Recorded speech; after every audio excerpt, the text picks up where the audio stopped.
reason. I thought that was the perfect moment to put a tablet in my mouth and start swallowing it.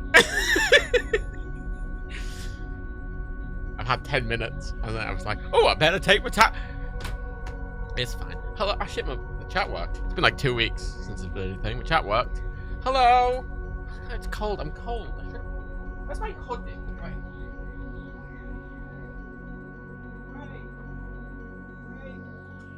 Wait. No, I don't.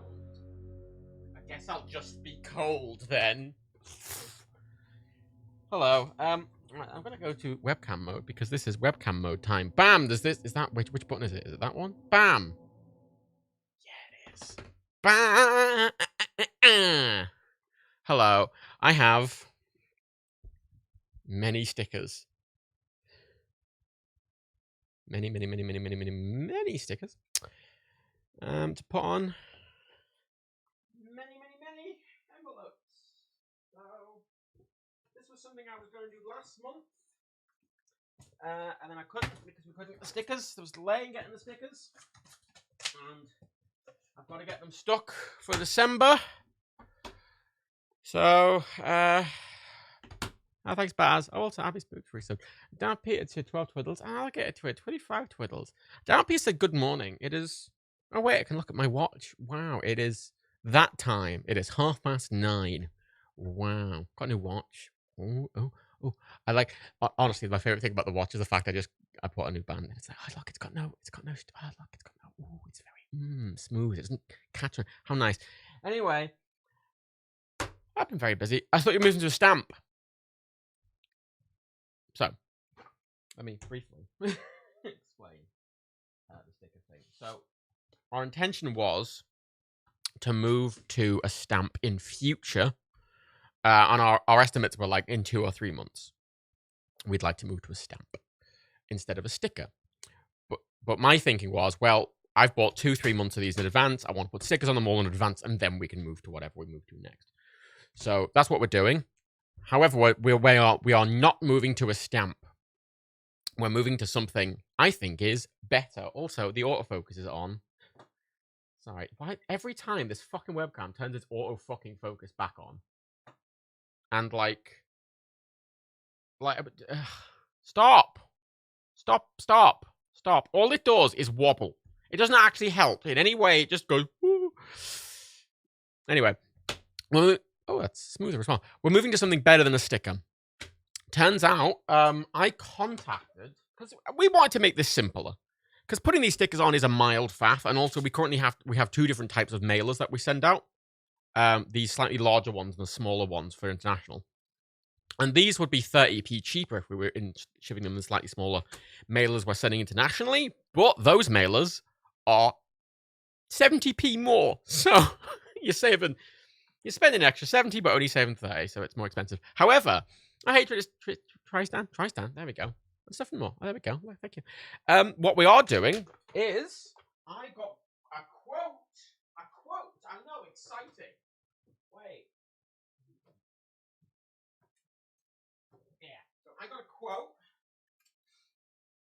from our supplier on getting these ones, which are the Colm packs. These are the expensive ones we send internationally.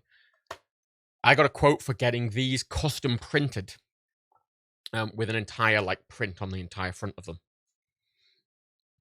which would be good for 2 reasons. A, I wouldn't have put stickers on them. But B, it's actually the best option out of all of them because these stickers obviously have backing, a stamp. You need ink, but that comes in plastic potentially, but they're just pre-printed. And I assumed, because I was going, oh, that's going to be way more expensive, especially because I was starting going, there's no way that can be cheaper than what we're doing now, right? Because what I'm doing now is we're only sending these ones internationally because it's cheaper. We're still using the large ones internally because, as I say, postage is 30p cheaper if we move to the smaller envelope, but this envelope is 70p more, so it doesn't work out. However, if we were to get these in bulk, and the saving as well of not having to buy these, I took that all into account. I made a big fucking spreadsheet, like an adult. Wow. Made a big spreadsheet. Me and Rebecca sat there while I made the spreadsheet. And it actually turns out getting custom printed ones of these and using them for everyone's shipping would literally, I think, per month cost like an extra £30 or something on the several thousand we're spending on them. So 30 quid. I think that's worth it. Saves me fucking tons of time, and I think it's way nicer. I'm like, yeah, 30 quid, fuck it. There is one caveat in that I do have to buy a lot of them in bulk. I have to buy, to do it cost effectively, I need to buy at least 5,000, which is many, many, many envelopes. So, I guess my office is going to be full of envelopes in a few months. Woo! That's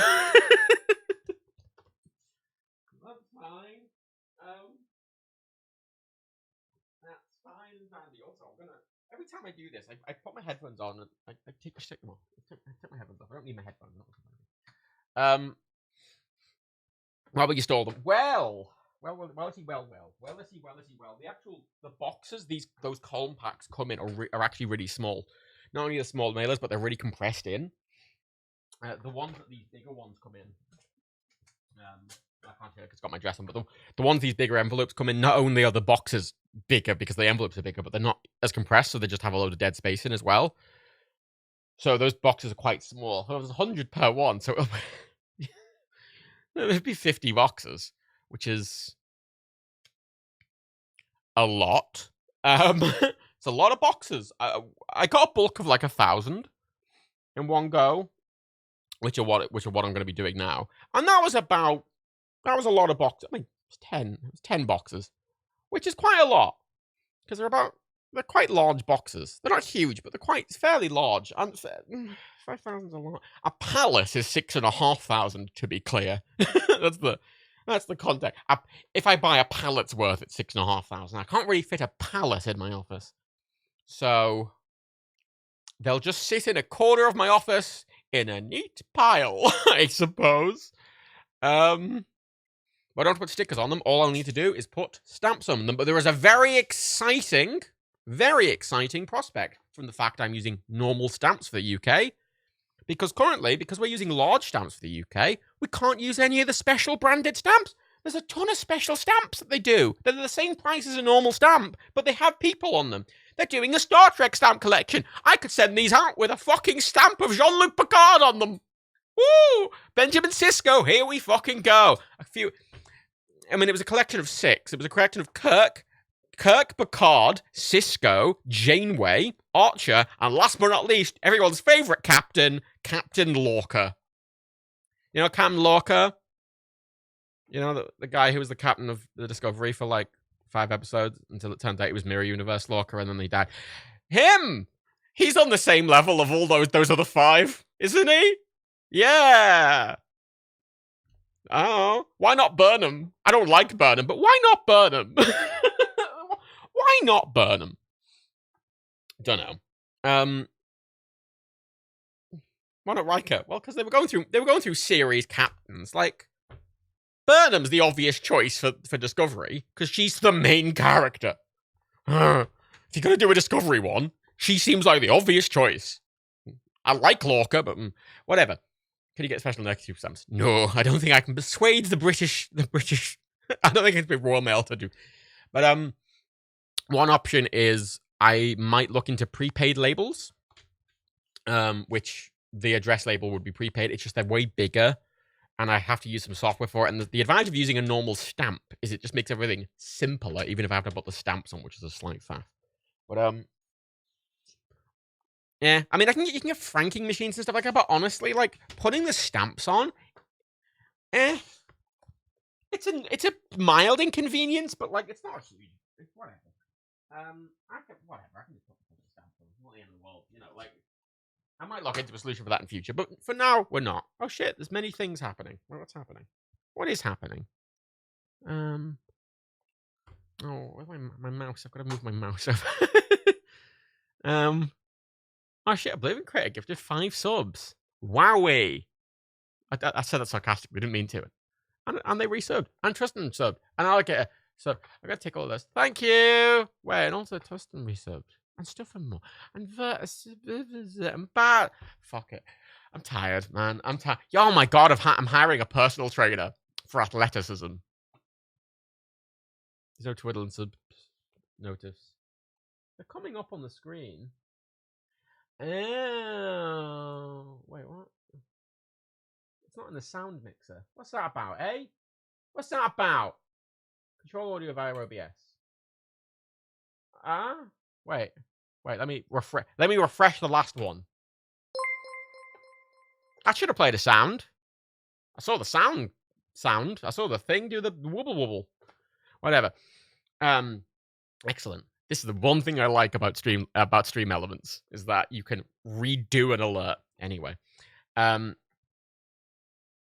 hiring a personal trainer because I've realized getting a pulmonary embolism and being a blood thinner for 6 months really fucks my body up. It turns out. Like I got a haircut the other day, and every time I ever go and see my hairdresser, I go and he's like, "Hey man," he feels my hair. He's like, "Oh, your hair." Every time I go in, he is constantly surprised at how good condition my hair is. My hair is beautifully silky and very strong, no matter how much heat I put in or whatever.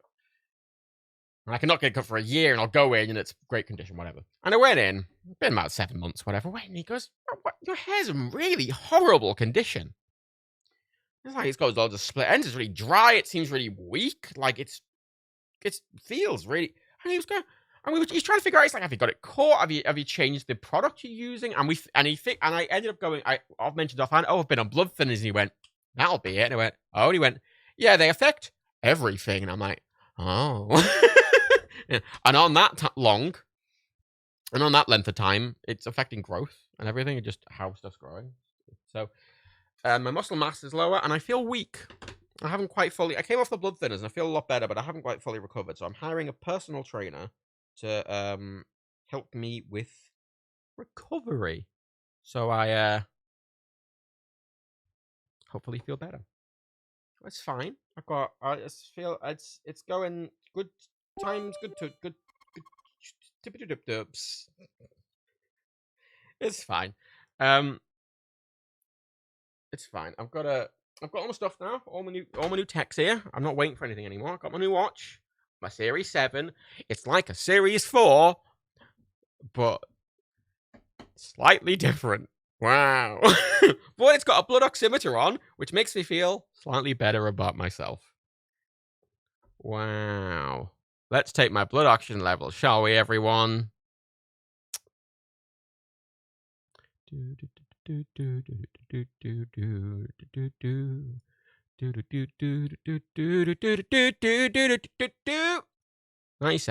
Wow. Future. Literally the main reason I bought this fucking thing. I was like, I was gonna keep my Series 4. I didn't give a fuck. But I want that fucking passive blood oximeter checking. Yeah, Peter, be careful with personal trainer stuff. Someone gets certification through a weekend course while they get certification from university degree. Well, I've been looking into lots of them. Don't worry. I have been searching and I found a good one.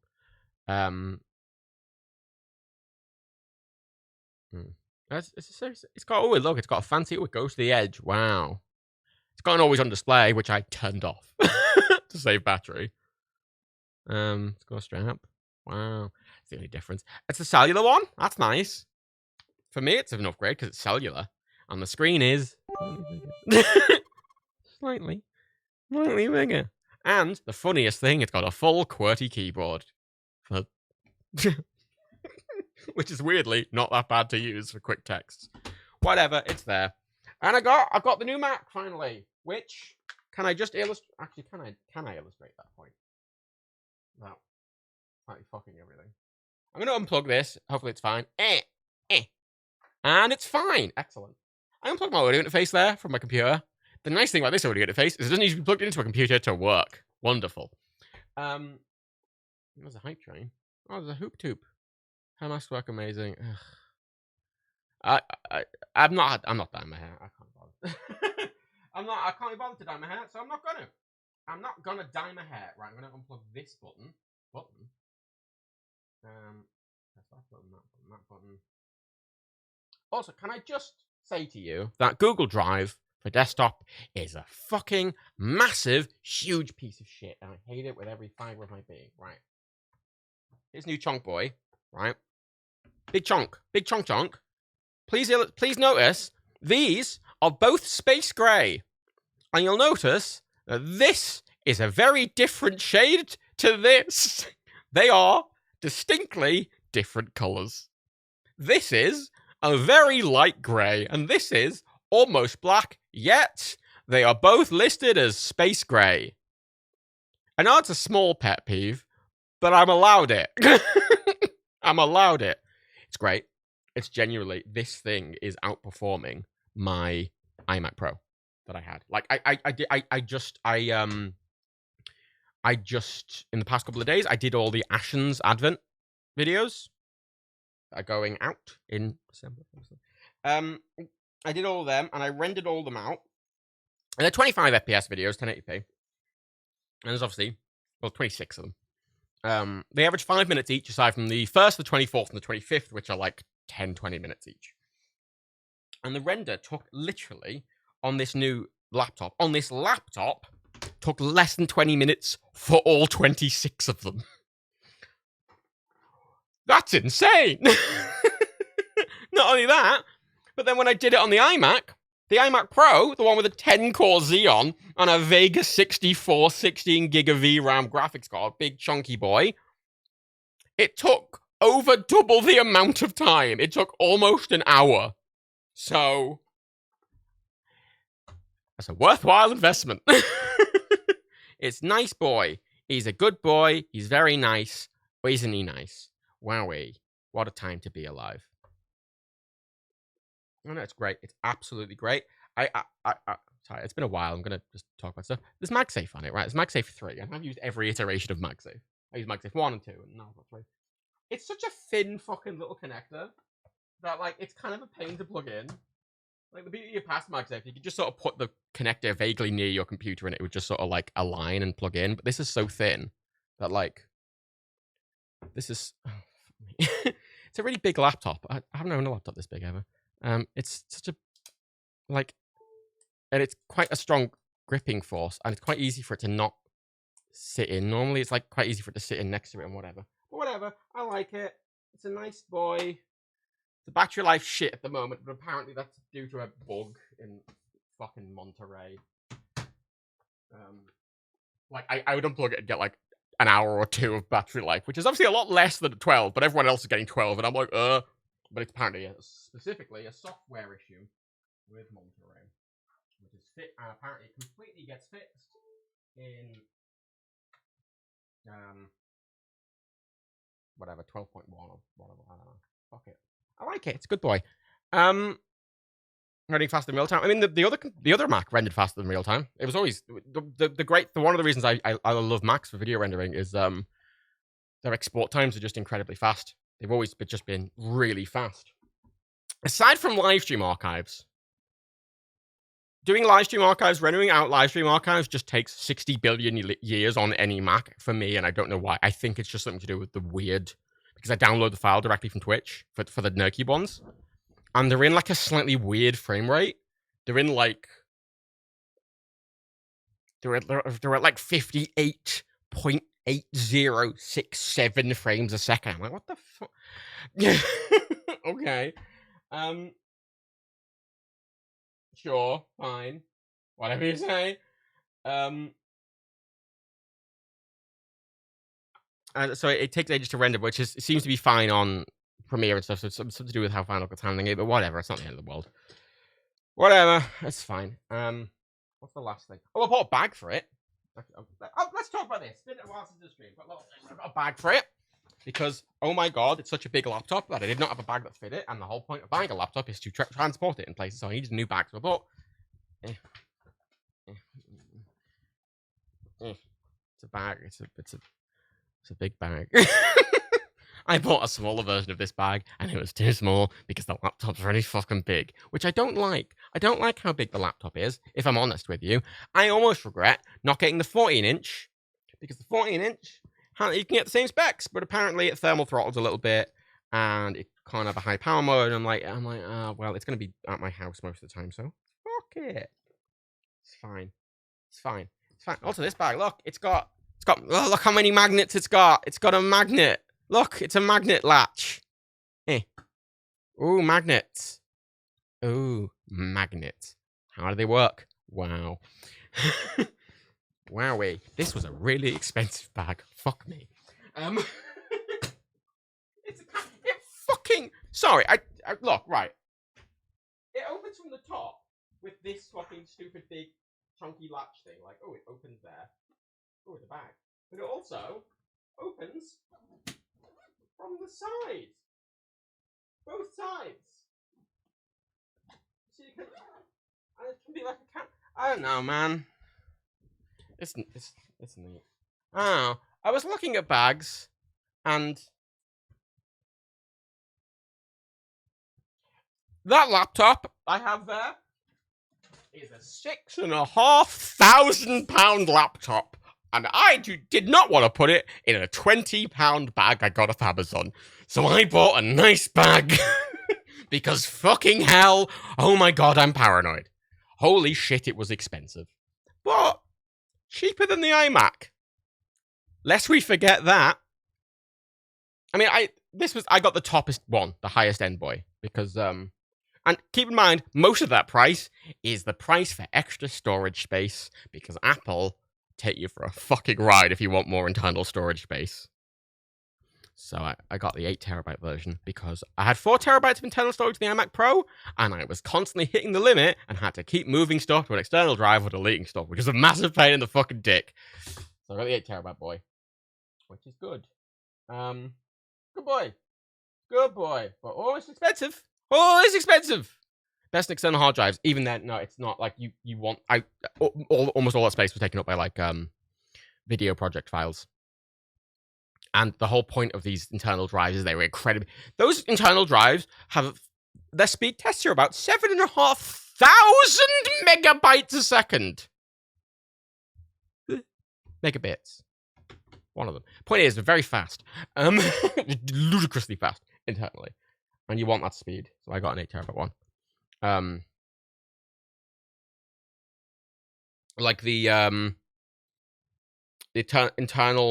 internal PCI drives previously on Macs were about, like, the iMac has an internal NVMe PCI drive, and it's about 2,000. This gets 7,000. It's fast. It's fast boy. Fast boy. Fasty fast boy. Fast boy. And, you know, if I'm going to buy if I'm going to buy a video editing machine, I'm going to have it to be fucking perfect. Why don't you have a NAS? I do have a NAS. That's not the point. Like, I'm using the internal drive for video projects, and it's a laptop, and I need them on the fast storage, because it's video. Like, having to move stuff to an external thing was a massive pain in the dick all the time, and I couldn't edit from the fucking thing, and I'd have to it was a massive pain in the ass, and it would constantly fill out. You feel for it. This laptop currently has 5TB used on it. So, and yeah, like a high-speed external drive that was that big. I'd rather just have it internally. Fuck it. Is the mic clipping occasionally? It might be. I changed my mic settings slightly, my game settings. 5TB. Why? That's big. I mean, like, the problem is, hey, files for games, like the footage I get is like big files. Big files, and then, like, for example, there's, like, I have it, like, Final Cut, you have library files, so you have a single file per library. I have a library for the Dad Cube 1 second a day 2020 video, which was supposed to be done in April. Which, we're just going to ignore the fact it's not done yet, but that's got every Dad Cube video for a year in it. So it's 560 gigs. It's just this big, chunky boy. And a lot of big projects end up getting huge. They get really big.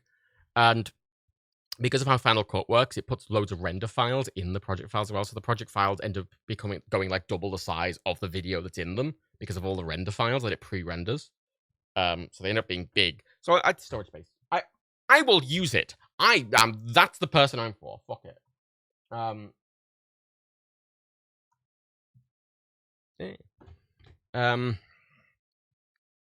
That's I am the person that all that storage space is for, because I fucking use it. Forever, I have always needed as much storage in anything I use ever, I have told the story about my last MacBook Pro that I had in like 2014 that I took the CD drive out of and I crammed another hard drive in there, and I had 2 hard drives in there, both 1.5 terabytes. So I had a 3 terabyte MacBook in like, no, that wasn't 2014. That was like 2011. 3 terabytes in a laptop because, and it still wasn't really enough. Oh, download hoarder? Well, I'm not a download hoarder. I like to keep everything local. Like, I keep all my music local, and all my music's high quality uncompressed stuff that I rip from CDs. Like, my music library is a fucking half terabyte almost.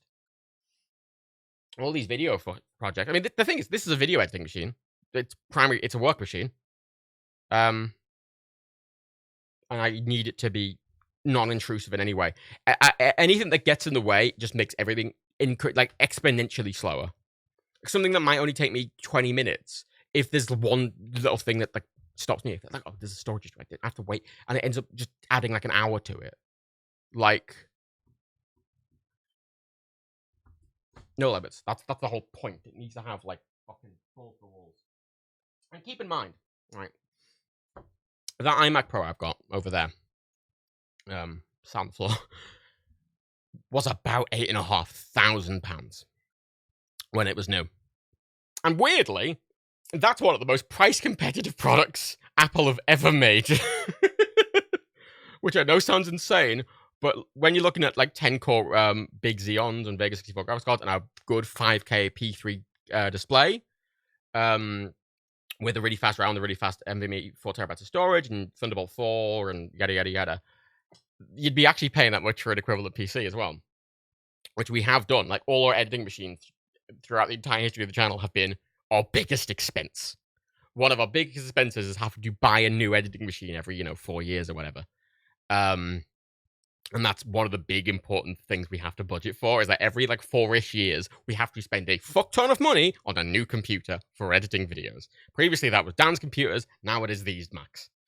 And the nice thing with Macs, keep in mind, is that iMac Pro over there is still worth £2,000 to £3,000 secondhand. So I'm going to get half the price I paid for this MacBook back from selling that other computer. So works out better. Anyway, it's a fantastic computer. I absolutely love it. I have two seasons of Howard Mac. 4 years, 2017 iMac Pro. Macs keep the value. This is a thing that, like, Apple products really keep their value. And it's an important thing to remember that whatever you consider buying an Apple thing, that you have to take in its resale value into account. Like, I always feel like, whenever I get an iPhone, I'm taking into account that in like 2, 3, 4 years, whatever the fuck, I can resell that for like several £100s, and it'll end up covering, a third or half the cost of an upgrade. Whereas, a lot of secondhand Windows desktops and Windows laptops stuff, they just plummet. They're like cars. Have you tried Sidecar? Not really. No. I mean, I've done Sidecar on the iMac. It was fine. It's a nice tech mod. My intention is, when I travel, I'm going to take the iPad with me and the thing, and use it as a second display on the go. I say on the go, like, I mean, mainly at Dan's, because there's been several periods where I've been at Dan's and I'm unable to edit videos there. Which, like, so this helps. And also, it is literally twice as powerful as my desktop computer I was using before. So it is better in every way. Not only is it twice as powerful, not only does it save me lots of time, not only does it get rid of my storage issues, not only is its networking way fucking faster, not only can it render way faster, not only is its timeline performance smooth as fucking butter, not only does it have an 120Hz display, which means I can watch 60 FPS footage at 2x speed frame perfectly now, which I couldn't before, which I know sounds like a small thing, but I watch most of the footage at 2x speed, and there's been several times where I've missed frame issues in a video because I've been watching at 2x speed and I haven't seen them. Does that make sense? Like, there was like a moving game video, I don't know, where he was like moving stuff, and occasionally there'd be a black frame in the footage. I only saw like 1 or 2, and I think it was the big video. But when it exported and when like it went up on YouTube and stuff like that, it turned out I had loads. But it's because when I was watching at 2x speed, it was skipping over half those frames. And now it's got a 100Hz display, so I fucking see all of them. And the timeline performance is smooth as shit, so it's Literally, it fixes every single hurdle I had. Which are small things, but holy shit, I edit a lot of videos. I've edited 30 videos in the past week! So, oh my god, I need a computer that doesn't fucking slow me down because it slows everything down and I have lots of other things to do because I'm a very fucking busy person. Which is why I'm doing this now, because I don't know when I'll have a chance to in the next week. Boop, boop, boop, boop. Anyway, Macaroni. I mean, this is a nerd. That MacBook's a Nerdcube machine, as is the iMac. Both of those are company machines.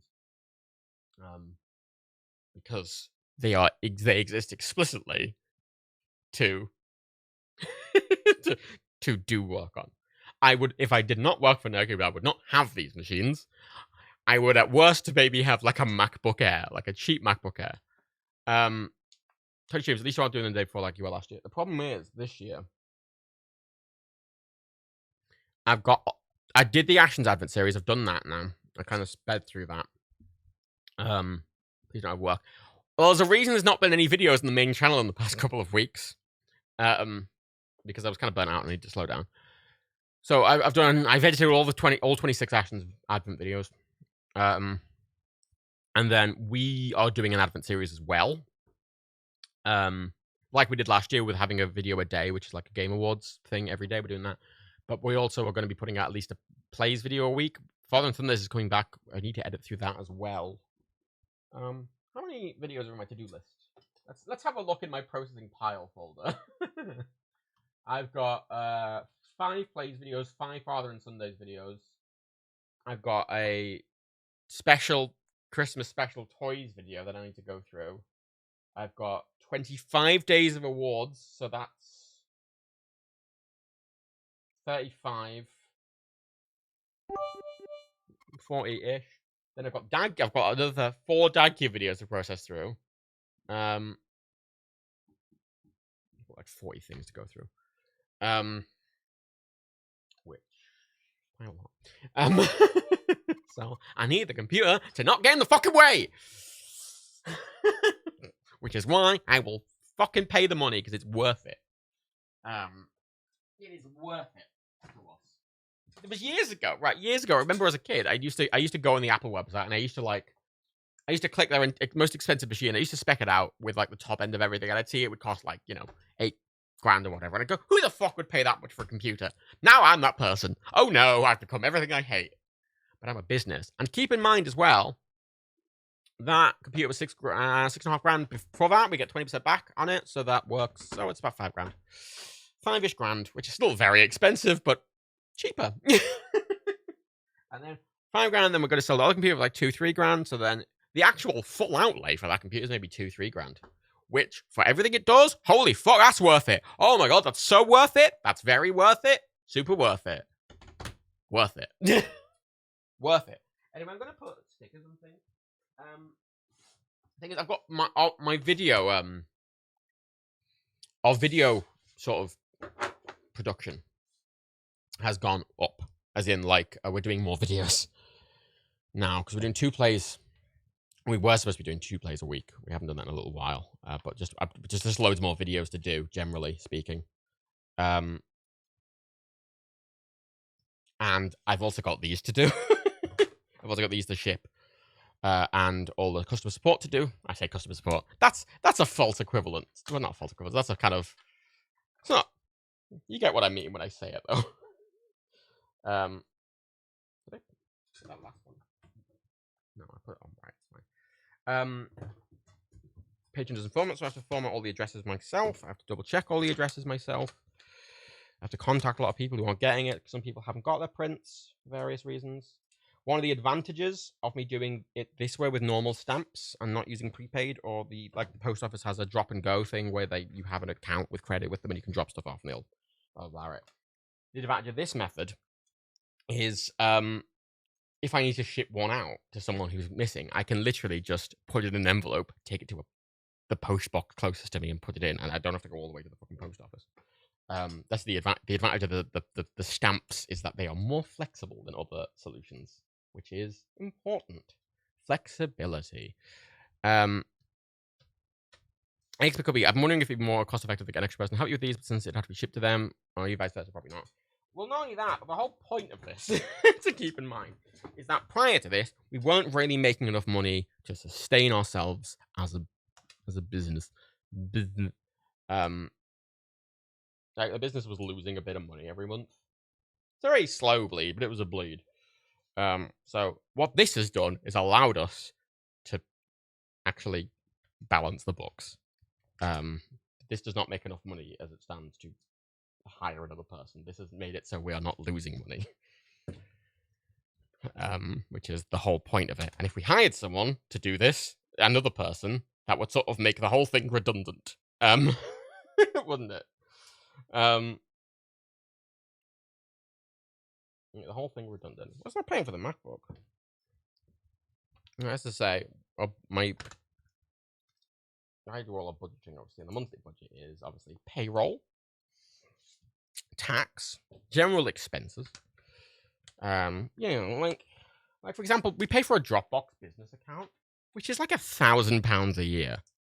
It's fucking expensive.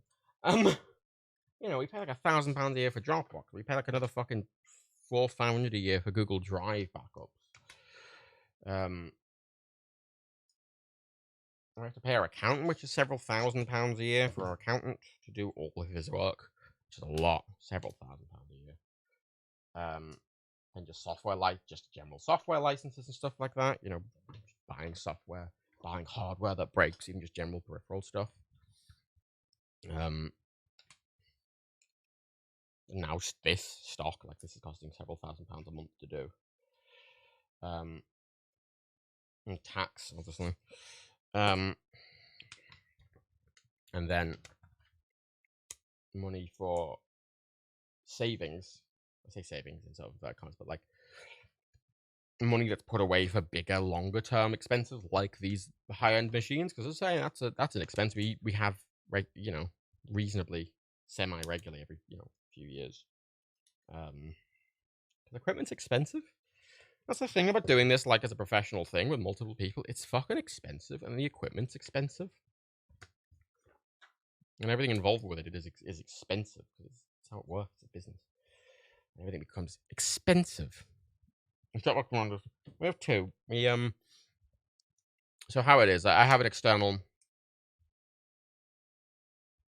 It's an external hard drive bay. I mean, it's both. It's also a NAS technically. It can be used as a NAS, but I just use it as a Thunderbolt 3. One because it's faster than Ethernet. Because it's 40 gigabits per second over Thunderbolt rather than 10 over Ethernet, whatever. But it also acts as a little dock for the MacBook now, it turns out. Because it's got Ethernet and USB on the back and everything. But I use that, and I've got two 10 terabyte drives in. One acts as a time machine backup for the iMac and now this Mac, which is just hourly backups of everything on the computer. And the other drive is another 10 terabyte drive, which holds the entire video archive for Nerdcubed and Dadcubed and Nerdcube Toys. I mean, like Patreon videos and Patreon podcasts and all that is all stored there. And then those about 9 terabytes of that 10 terabyte drive are full. And then that's synced to Google Drive, and Google Drive is used as our actual backups place. So you can get 10 terabytes of Google storage and Google Drive is 40 quid a month, which is actually quite cheap for 10 terabytes. And then Dropbox we use for everything else. We use that for that's how Dan sends me video files, for example. So Steve sends me video files. That's how where we keep all of the like general assets and templates and all that. Google is used for long-term archiving, and Dropbox used for everything else. 9 terabyte.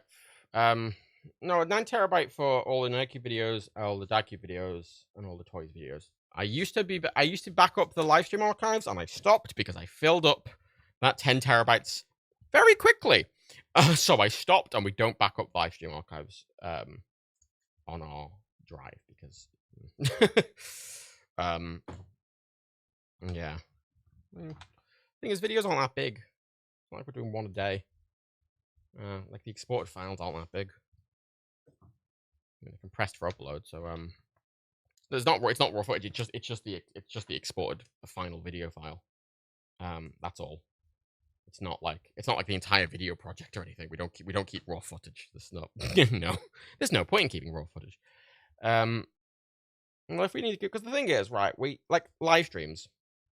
I mean, live streams are only backed up on YouTube, and yes, I don't think that's going anywhere. If like honestly, right? Like if I ever need to get an old NerdCube video, I don't go into the hard drive I've got. I actually just go onto YouTube and download it because it's quicker than navigating through that fucking hard drive and then transferring it off the fucking slow spinning disk. 10 terabyte hard drives are slow. Like they're big and chunky and slow. Because that's what it's for. It's just a long-term storage backup. That's all it's for. We've got like NerdCube videos at this point are backed up, I think, to 4 locations. I mean, obviously YouTube has them. Number 5, YouTube has them, and I have them on this external drive, and obviously they're on Google Drive.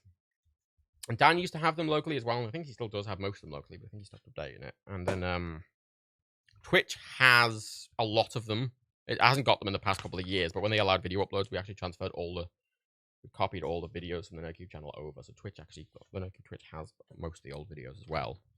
There's a lot of redundancies. There's no 10 terabyte SSD. Well, I did actually look into this. You can't just get a 10 terabyte SSD like on its own.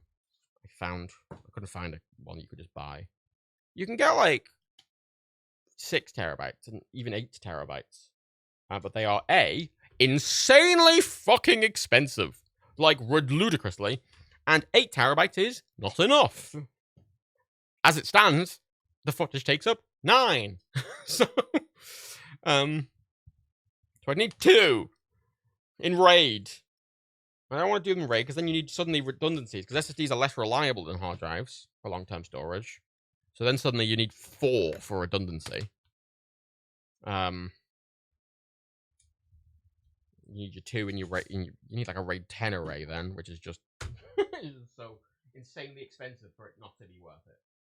Like, I would like that, but like to do that, I cannot expect. It would cost me more than the MacBook cost to just do that, and that's absolutely not worth it. Like the storage backup is just like a little thing we'd like to have there. But I'm actually debating moving our long-term storage backups from Google Drive to Dropbox because previously, on both Mac and PC, Google had a piece of software called Google Backup and Sync, which is a really simple piece of software, which, you know, I just pointed at my external drive and said, that's the place, and it goes, okay, and it would download and upload everything to that, and that would literally be it. It wouldn't complain, and it wouldn't do anything weird, and it would just sit there and exist. And it let you choose which files you were syncing. Like, you go into the backend and say, I don't want to even see that file that's on the cloud, and it'd go, okay, and it would just not display it. Great. Oh my god, like a few weeks ago, a month ago maybe, they were like, hey, we're replacing Backup and Sync with Google Drive for desktop. It's better. Oh my god, it's not in any fucking way. Holy shit, it's terrible.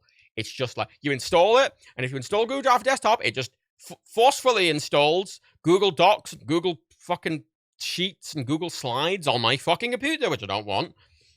And then it doesn't let you pick and choose which folders you want to sync.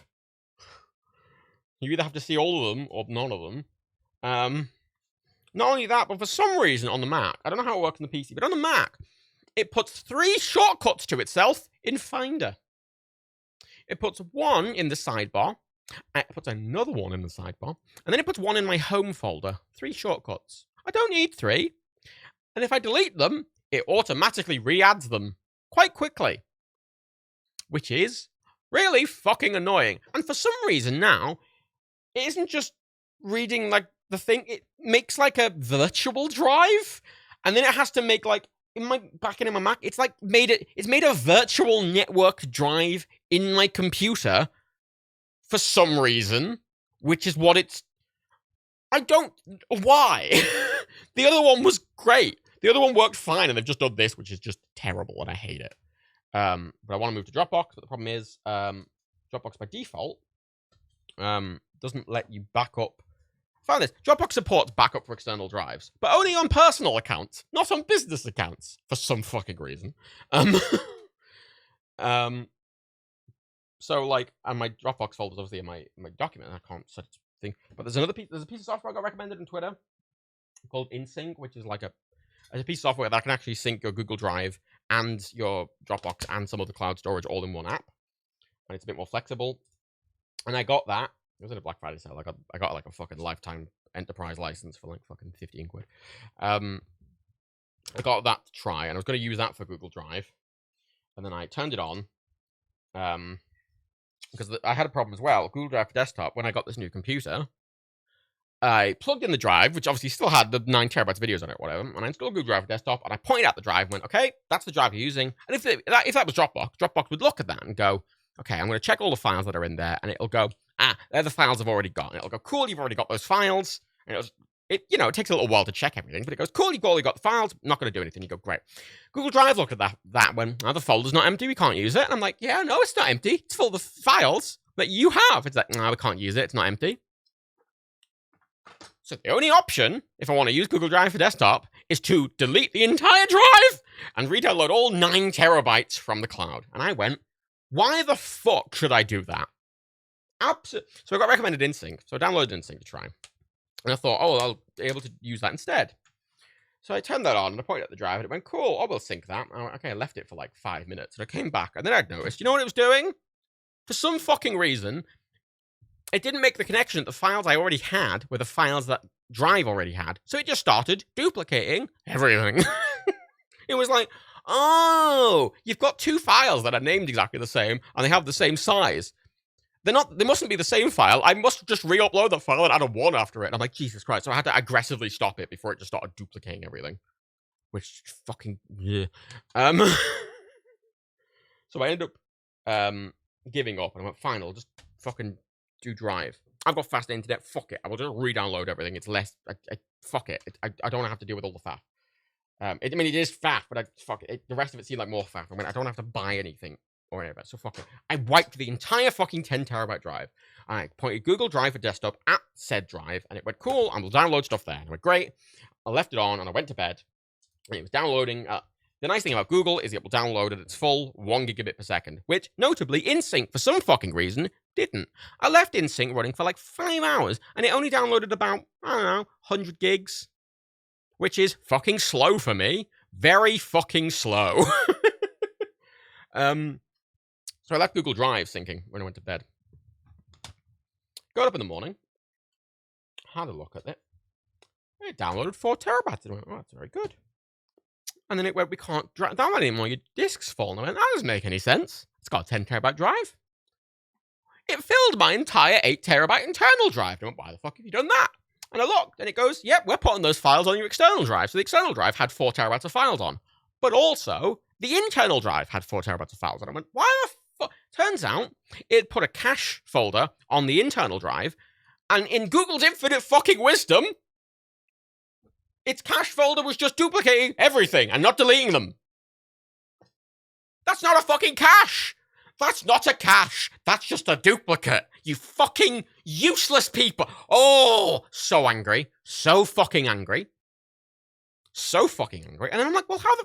So then I set the cache folder to a fucking... I made a cache folder on the external drive, just called Google Drive Cache. And then I let it downloading for a while. And I paused it for this, because, as I say, not many things actually completely saturate my 1 gigabit per second, like, internet line. Most things can't actually keep up with that speed. Like, Steam only downloads at half that speed. Because it just... But Google servers will just go fucking all of it, like, which is good.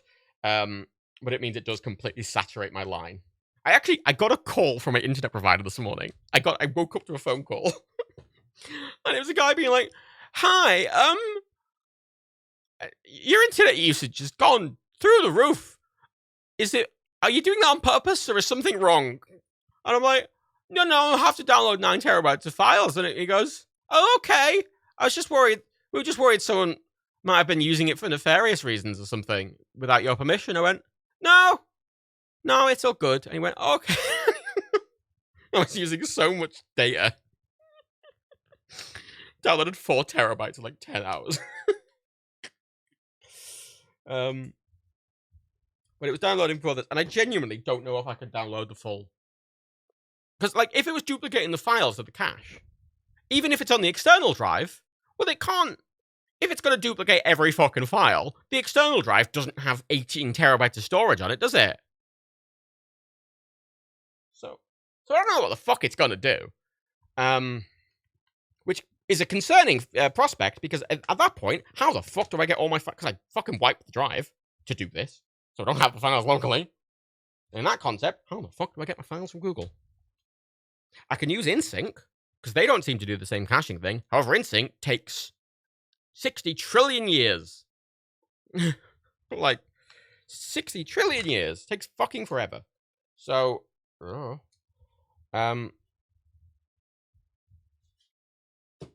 fuck it. Absolutely fuck it. Very angry. And I remember getting annoyed at someone at Dropbox because I was like, I can't back up an external drive. And they were like, oh yeah, it's only available on personal ones. I'm like, why the fuck is it only available on personal ones? There's no technical limitation there.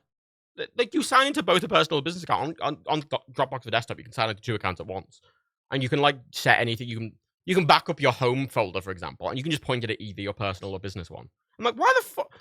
Why have you limited that to just personal ones? I am paying you hundreds of pounds a month for our business one, but I'm only paying you like £10 a month for my personal one. Why the fuck can I not do a thing on the business one? I am paying you so much fucking money. So my backup solution is to use InSync to sync the external drive to Dropbox. Even though I already have Dropbox, like, sync it separately. That's I think my plan going forward. However, I have to get all the files back onto the drive, first and foremost, and then I have to upload all of those files to Dropbox, which is, even on my internet, fucking time-consuming as shit because it's 9 terabytes. Like, fucking fuck me right off, it did. And then I'm asking for, like, I looked at other suggestions and stuff like that. I'm looking at Office and stuff like that, and all these services, they like max out at like 4 terabytes or some shit. And I'm like, what? I can't do shit with 4 terabytes. Dropbox Business Advanced, which we don't have. We have Dropbox Business Standard, which they changed. Like, when we bought Dropbox Business Standard, it was 10 terabytes for the company. But now Dropbox Business Standard is 5 terabytes, but because we already bought the old standard, we still get 10. But then if we want to upgrade, Advanced gives you unlimited storage, which sounds excellent. I will use it. So I'll do that if I move to Dropbox for it, because it's actually like 20 quid a month or something in total. But we're paying 40 for Google Drive, and I can stop paying that, so it'll still work out as cheaper. And it'll be more convenient as well, because that way, if it's on Dropbox, it also means that I can set that folder as cloud only, like in my home folder, because InSync will be doing it separately, the external drive. And then if I'm away, and I'm away from my big external drive, and I want to upload a video to the backup, I can just stick that file in the cloud folder on my computer, and it will upload it, and then I can just set it to be cloud only, and then it's just off my computer, but it'll upload to the cloud, and it'll automatically download to my external drive when I get back. I think that's a very convenient method. It's just going to be a right fanny to set up, because I have to download 9 terabytes and then upload 9 terabytes. Which, oh my god, is such a boring thing to say. And it's especially annoying because half the reason I bought this laptop was because I was like, oh shit, I'm going to go and edit in a fucking coffee shop. Right? Because you know what? I've worked from home for like 9 years now, and fuck me, I want to get out more. Oh my god, the amount of people who are like, oh, working from home's really fun, because loads of people are doing it in the past couple of years. I've been doing it for so much longer, and holy shit, I hate it. I don't hate it. It gets very monotonous, and I need change. I want to go work in other places. So that's my intention. But however, to do obviously this upload and download, I have to just leave my computer just there, running, plugged in. It's just sort of defeats the entire point initially, but whatever. Set up in it.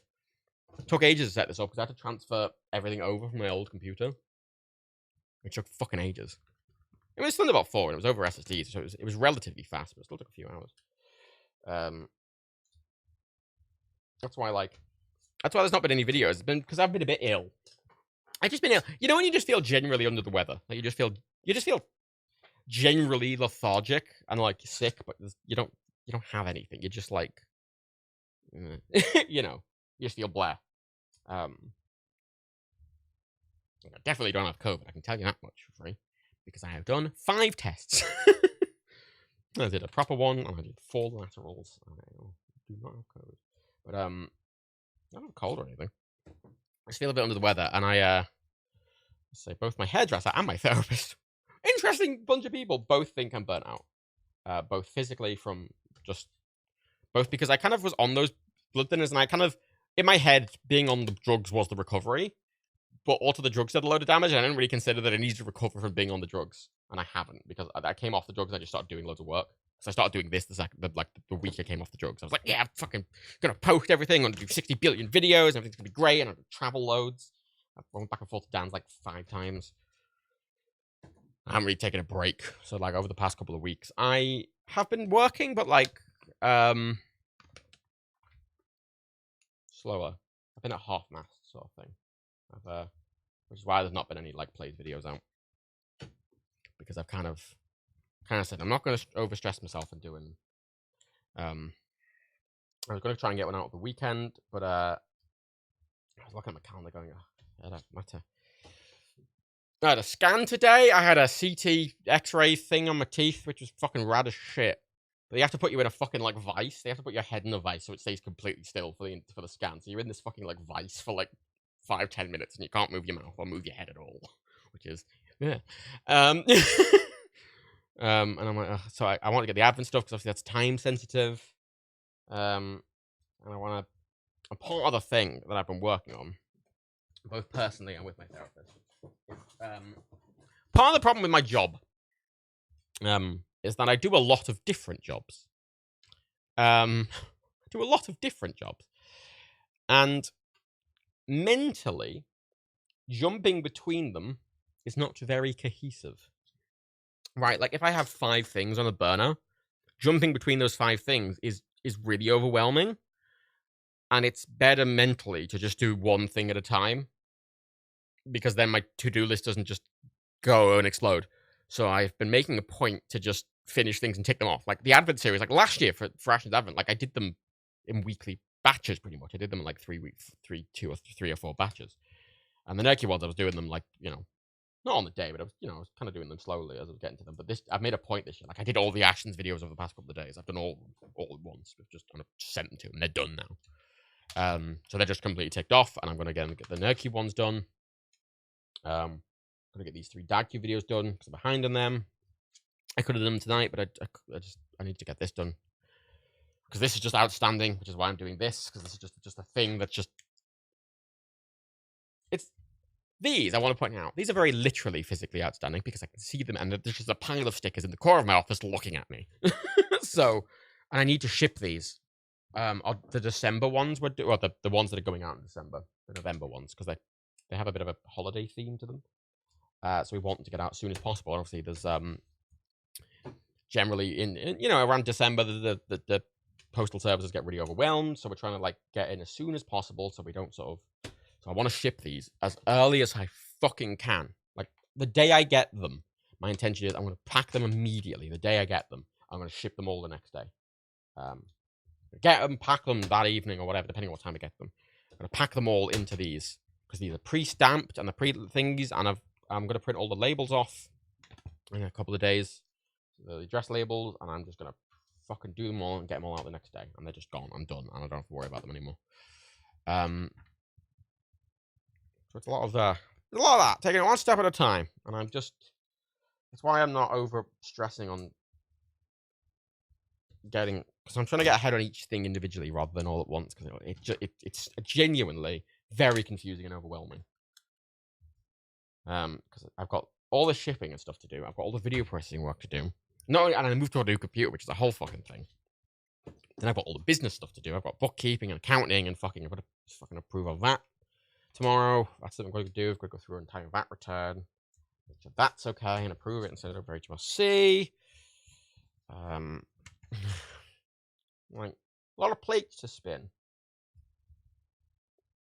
and I can spin them all. I have the time. It's just mentally managing spinning them all is the main thing. That's the main thing. That's what I'm trying to get better at, and hopefully the laptop will help a lot with that. I think, just because of its portability. There's a problem before. Anytime I fucking went anywhere, like I say, if I went away to dance for like a week, I didn't edit, and then suddenly if I got a week ahead, I'd get back and I suddenly wasn't ahead anymore. I have to get back and immediately just start fucking cranking shit out, which is annoying.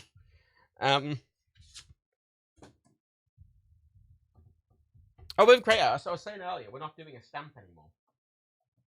We are the Colm packs, the white ones, we're shipping internationally. We are buying printed ones of those. The company we buy them for does printed versions. You can buy them with a custom print on, custom like monochrome or two color, like the whole front with a print. We're getting that done because at bulk cost, it actually works out the same price as what we're doing now, and I don't think it's the best thing. From a time thing, because I don't have to put the stickers on, but also we don't have all the sticker waste, and we don't have the ink waste or whatever. It's way easier, and it'll be way higher quality, and it means we only have one type of envelope, which just makes things simpler. We don't have to faff around with these two types of envelopes anymore. I think the Colm packs are the good envelopes, you know. The only reason we're not doing it for the UK is the price, but obviously if we're buying them in bulk, it's fine. Which is good. Excellent. This Chestnut, oh yeah, I just opened my Google Drive and desktop, it shows up its own drive. Yeah, why the fuck? Literally, if I open it up on my Mac, there we go. Because I unplugged the drive and I've replugged it back in, and Google Drive goes, oh, it's there now. It's added a Google Drive shortcut to my home folder. It's added a Google Drive ejectable thing on my side, on my like sidebar in Finder, and it's added another one in my locations. Why? I don't need 3. And if I delete one, oh my god, leave it deleted. I can re-add if I need to add a shortcut, Google, I can add a fucking shortcut. Deleting the shortcut doesn't delete the original file. If I need to add the shortcut again, I can go to the original file and click make shortcut. You do not need to add 3 for me every time I plug it in. I'm not a fucking idiot. Thank you, Google. Fuck you. Also, fuck Google. I hate Google. I never chose Google Drive. There's a lot of legacy things. Like Google Drive is something Dan's been using forever. And it's one of those legacy things that if I would have set it up in the first place, I would have done something different. But it's just because that was the way it was set up. So that was the way I kept doing it. And it's been slowly over the past few years that I've been like swapping over legacy things to how I would do it. Which I always think is the better way. You forget most people are fucking idiots. Yeah, but 3! 3 short. Maybe re-add 1. Maybe re-add the one on the sidebar. Maybe. Just 1. Why does it need to add 3? And I hate that it installs fucking sheets and docs and fucking... It doesn't even... You know when you install an app and it usually comes up with, would you like to install these other apps as well? And you can untick them and like, get rid of them. No, it doesn't even do that. It doesn't even say it's installing those apps. It will say, oh, installing Google Drive for desktop. Oh, welcome to Google Drive for desktop. And then it's just got those other 3 apps in your app folder. It didn't mention that it installed them. You didn't need to ask. They're just there. I don't want to uninstall them because I don't know if they're going to fucking fuck with Google Drive, which is already a fucking stupid mess. It doesn't fucking work. Fucking made of paper. Thanks, Gifties Prime. 3 subs. Look at that. No, that's what I thought. Do they install them and they just link to the online app? That's a good question. Let's have a look. I've not clicked them, I've realised. Let's click one. Yeah, it's just links to the... They just link to a website.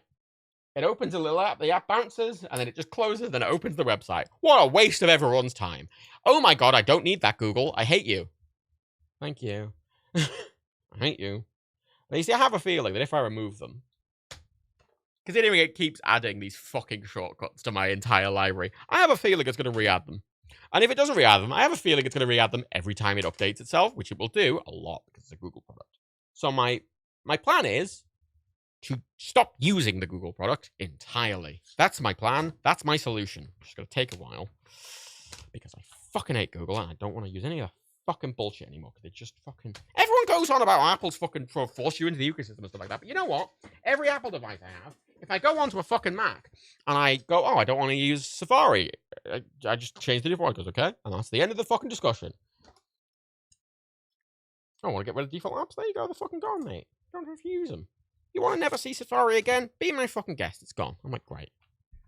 Fucking Google. Every fucking day. It's like, oh, Google. Do you want to use the Google service? I'm like, no. It's like, oh, we're using it anyway. And I'm like, no. Oh, here it is. And like, I don't want it.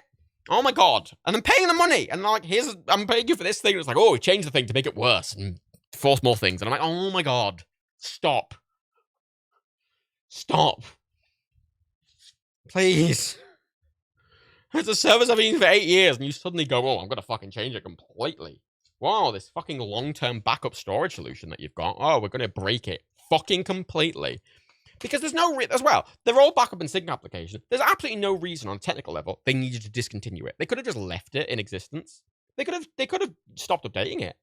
But it could have still communicated with the Google Drive. Like as I say, third-party applications can do it. There's no reason the old backup and sync app couldn't do it. But no, they want to force you to Google Drive for desktop because they want to force you to the fucking Google Drive fucking fluidy doodly apps. They want you to force Google Drive collaboration. Oh, you want to fucking integrate with Office? And I'm like, Jesus, no, fuck off. Oh, fuck off. You know, like every fucking thing. And it doesn't give me any actual options I give a fuck about. Like, hey, don't make a shortcut there. Or, hey, don't fucking sync that file. It doesn't give me those options. But boy, howdy, does it want to tell me it can fucking sync with Microsoft Office and fucking Google Docs 60 billion fucking times. Fucking cunt, useless fucking. Miss Chestnut, the docs, slides, and sheet stuff seem to not be separate means removing the extra stuff back. I mean, so on a Mac, applications are packaged. Like on a PC, you'd have an executable file, but that will just link to a separate thing. The executable is not the application. On a Mac, every app's a .app file, and the .app file is a packaged thing with basically everything in. And if you delete that app file, basically the entire application's gone. So a lot of applications will, have stuff in the application support folder for like tertiary cache files and stuff like that. But like, I can just select these. I'm just going to select those three, and I'm going to click delete. And they're in the trash. And I'm going to click empty the trash. And they're gone. But they're definitely going to re-add them. They're gone now. Oh, they're gone. It's going to re-add them. I fucking know it's going to re-add them. No, it's going to re-add them. Fucking hell, it's definitely going to re-add them. Actually, that's a weird thing. Sorry, this tertiary thing about the Mac. To install my audio interface software, which is Universal Audio Apollo Solo, Apollo 20, whatever. Universal Audio Apollo. Ever since I got it, it's a beautiful piece of hardware. Like, it looks so modern, and it's beautiful in the way it works, and it's got this modern industrial design to it. It's meant to pair well, especially with Apple stuff. So it's beautiful. It's beautifully designed. They clearly have very, very forward-thinking hardware engineers, and it's great hardware. Oh my god, their fucking software. It looks like they made it in 2003 and then just never updated it. And it doesn't even conform to macOS Windows standards, like just window management standards. I have never seen an app that does that, ever. It just, I can put an app in full screen in Mac, which, macOS, which, goes into a separate space and it makes it entirely full screen. And the idea is, you can't put any other windows over that. It's in full screen. It doesn't work that way. The Universal Audio app can. It can just fucking hang out anywhere. That window can hang out wherever the fuck it wants, and I genuinely don't know how it's allowed to. I don't know how it gets past all those system things. I don't know how it's so antiquated to the point. I don't even know how it still works. It just doesn't even abide by, it doesn't even work properly moving its window around. It's like, oh, no, I'm going to go over here. And I'm like, why are you up? But, right, it does the really annoying thing, and that modern Macs, right, ever since the iMac Pro, actually, that I have over there, the iMac Pro introduced something called a T2 security chip, which is a little hardware security module, which, handles system integrity and, stops stuff running at the kernel level that's not supposed to, and blah, blah, blah. It's a useful bit of kit. However, to install, if you want to install a kernel extension onto macOS, you have to lower your system security on a startup level. So it's similar to TPM2, yeah, but it's a lot more integrated, obviously, because it's an Apple thing. So, for example, if you want to install a kernel-based thing, you need to, and it will tell you its security preferences. It will say, hey, restart your Mac, hold the option on the M1 Mac. You just hold the power button, and it will go into startup options. Then you have to go into Disk Utility. You have to put your user password into the sort of Apple doesn't have a BIOS. It's got whatever. It's got a little secondary system. You go in and you go into startup security, and then you have to lower your startup security to allow for third-party extensions, and you have to add your password in, and it reboots. But when I did that, right, on my old Mac, it didn't disable anything. It was just oh, whatever. You'll allow third-party signed extensions or whatever. Fine. On this new one, however, it disabled Apple Pay.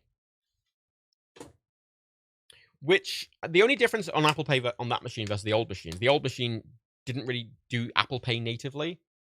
it basically it kind of connected with your phone, and you'd say, "Oh, I'm going to pay Apple Pay," and you click Apple Pay, and it'll come up with like the thing, and you can choose your shipping information stuff like that. But when you click Pay, your phone will ask you to authorize it. Like your phone will come up and you'll authorize it, Face ID or whatever, and it was just kind of communicating with your phone to authorize it. But these new M1 Macs, or at least this one, it's got a fingerprint reader, and it just does it itself. It doesn't need a second application, so it can do Apple Pay fully on its own. And it disabled Apple Pay completely. And I went, oh, that's fucking annoying.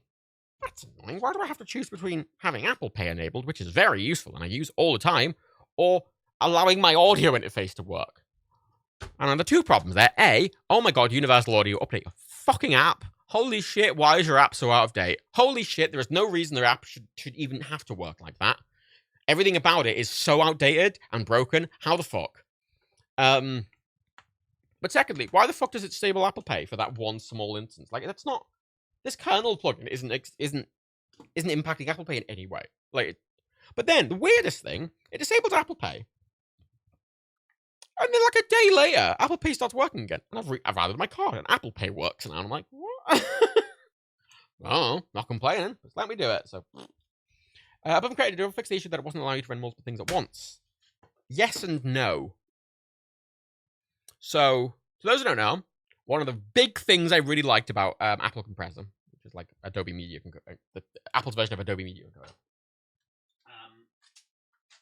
The thing I really liked about it is you could run multiple instances of it in app. You could say, oh, I want to allow for like 4, like my iMac could do 4 additional instances. It can have 1 instance per 2 cores. And per, I think, 4 gigs of RAM. For every core and every 4 gigs of RAM, it can have another instance, I think, was how they split it. So I could have 4 extra instances in that other computer, which meant if I set like a queue of like 20 videos to render out, it could render 5 of them at once in a block. It wouldn't just do 1, 2, 1, 2, 1. It wouldn't just go down the list in order like Premiere or anything else would. It would do all 5 at once. And I'm like, that's amazing. Mainly because if I'm rendering one big project like a live stream archive and I want to render something else out at the same time, it can. It doesn't. I don't have to wait for one thing to complete. I went, that's really fucking handy. And I got this new Mac, and it's got the same Mac cores as the iMac Pro. It's a 10-core CPU. It's also got 64 gigs of shared RAM. So it's got the same amount of RAM. It's got the same amount of CPU cores as the iMac Pro, which is, according to Apple, the limiting factor for additional compressor instances. Sorry, I know this is a riveting stream. I'm talking about... No, it's whatever. You're here. Fuck you. And I opened up Compressor on it, and, everyone's ranting and raving about how good performance is and how good rendering performance is. And I'm like, yeah. And I open Compressor, and I go into the settings, and it only lets me allow for 1 additional instance. And I'm like, what? Hang on a minute. That's one of the fucking killer features for me. I'm sat there looking at it going, God, that's almost... And I was panicking. I was going, oh, fuck. That's like a deal breaker for me. Like, no, it doesn't... Like, I was just sat there going, fuck. Like, no matter how good the performance is, God, it might even... And I saw that and went, fuck, I might return it. I might return the laptop. It was that's how much I value that thing. And I was looking into it, and I couldn't quite figure it out, but I determined the reason it doesn't allow you to have more than 1 additional instance is because on the other Mac, like, it's just using standard CPU encoding. It's just using a CPU core and, flobbing along, right? Like, it's just using a CPU core to process it. Whereas on these new M1 Macs and M1 Pro MacBooks, they have dedicated chips on the SoC for HEVC, ProRes, and H.264 encoding. They have 3 dedicated hardware cores to process those, which means processing any of those 3 codecs and watching those 3 codecs or playing them back on a timeline or whatever is insanely fast. Like, I'll finish the box. Hooray. How many was in that box? I imagine 128. Yes, I've done 128. Yay. It makes it ludicrously fast. Like the Mac Pro, the big tower that they sell.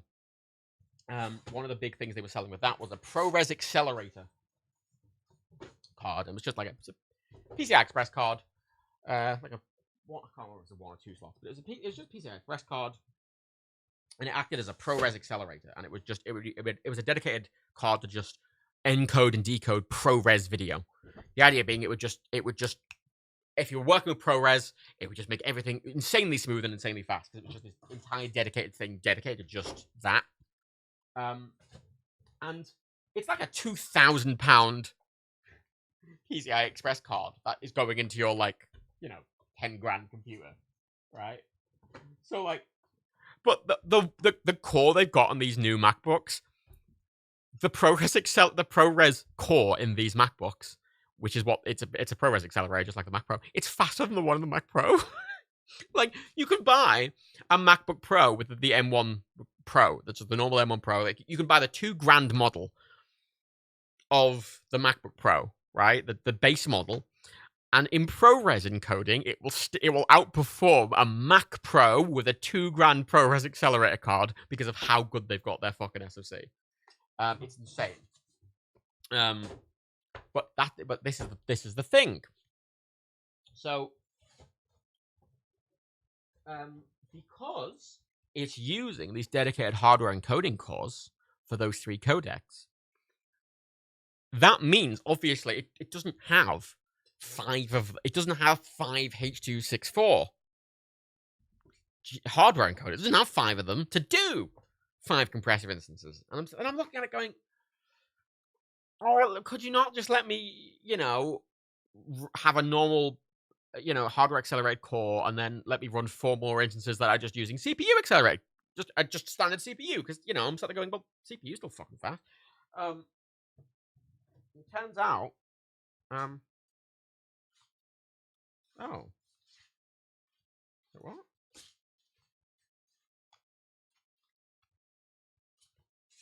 We don't have stamps on. There's like some of these that just don't have stamps on. Didn't knock the stamps off, did I? Just those 3.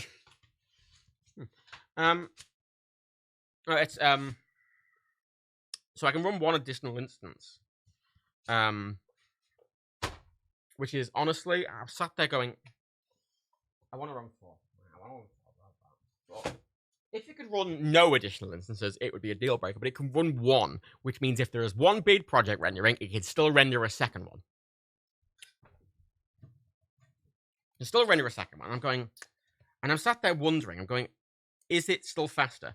Because it might be faster on a single encode if I process 1 video out on the iMac and 1 video out on the MacBook. The MacBooks will be faster, but I'm sat there going, what if I'm processing 30 videos at once? Is the MacBook going to be able to keep up? Because the iMac can run 5 additional compressor instances, so I can render 5 at once at basically full speed. So when you're doing that kind of processing, will the Mac be able to keep up? The answer is yes, very much so. And I was saying at the start of the stream, I rendered out the entire Ashen's Advent series, where I ended out the first 23 episodes of it. The first 23 episodes on the iMac with 4 additional compressor instances. So it was running 5 at once, at full speed. It took the iMac 29 minutes. Actually, it was 20. I think it was like 29 minutes and 54 seconds. It was like half an hour on the dot, pretty much. The MacBook with only 1 additional compressor instance and the hardware accelerated encoding took 16 minutes for the same group. So the answer is, it doesn't fucking matter. Holy shit, it's fast. Is the conclusion I came to. So, and you know what? It'd be a deal breaker if I couldn't run 1 additional instance, but I can run 1 additional instance. I can run that additional instance, which lets me still render out something quickly if something else is rendering. But outside of that, oh my fucking god, it's fast. Holy shit, it's fast. Oh my god, it's fast. Holy fuck. Literally, I had to re-render one of the episodes because I think I actually deleted the intro before I exported it. It didn't have that do Christmas, whatever. And I re-rendered it. I re-exported this it's like day 8 or something. It's like a 5-6 minute video. The average time for them was about 5 minutes. It took to export this 5-minute H.264 video. Granted, it was 25 FPS and 1080p. It's not like a complicated render or anything. But to export it, it took 25 seconds. 25 seconds. 25 seconds. What the fuck? ludicrous. Ludicrously fast. Sorry, I'm going into my save.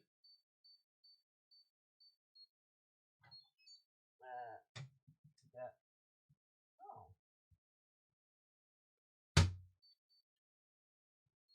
Don't have any more stamps. Well, I'll just have to leave those. It doesn't do Armor Reliable Reindeer. I only did that 1 year. The Interactions game, it doesn't do that. It just goes, actually, what does it do? What does it do? Let's have a look.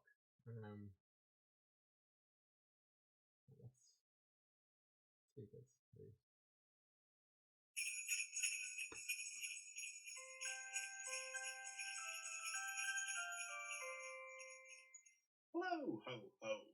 Hello. Oh, preview? It's actually saying hello. Wow. What a novelty. Wow, that's the first word of the Advent series. Whoa! Fucking whoa! Previews? What? John was actually talking about saves. Of course John was talking about saves. Why are you not going to save? It's business. Get safe. The $3,000 worth of stamps. Of course I'm going to put them in a fucking safe. I'm not just going to leave them on the counter, am I? Fucking Jesus. Give us the first sentence of episode 1. No, because immediately after that word, there's a really specific joke, which I'm not ruining. Like, literally, if that would have played for a half a second more, it would have spoiled something, so I'm not gonna, like... that is all you get. You get Ashen saying hello. But anyway, it's fast. It's a fast machine. I say I've not rendered any gaming stuff out on it yet. Like, those renders are going to be easy. They're 25 FPS videos at 1080p. Like, even on the iMac, yeah, they take half the time they do on this, but on the iMac, they still took half an hour to do 23, which is still really fast.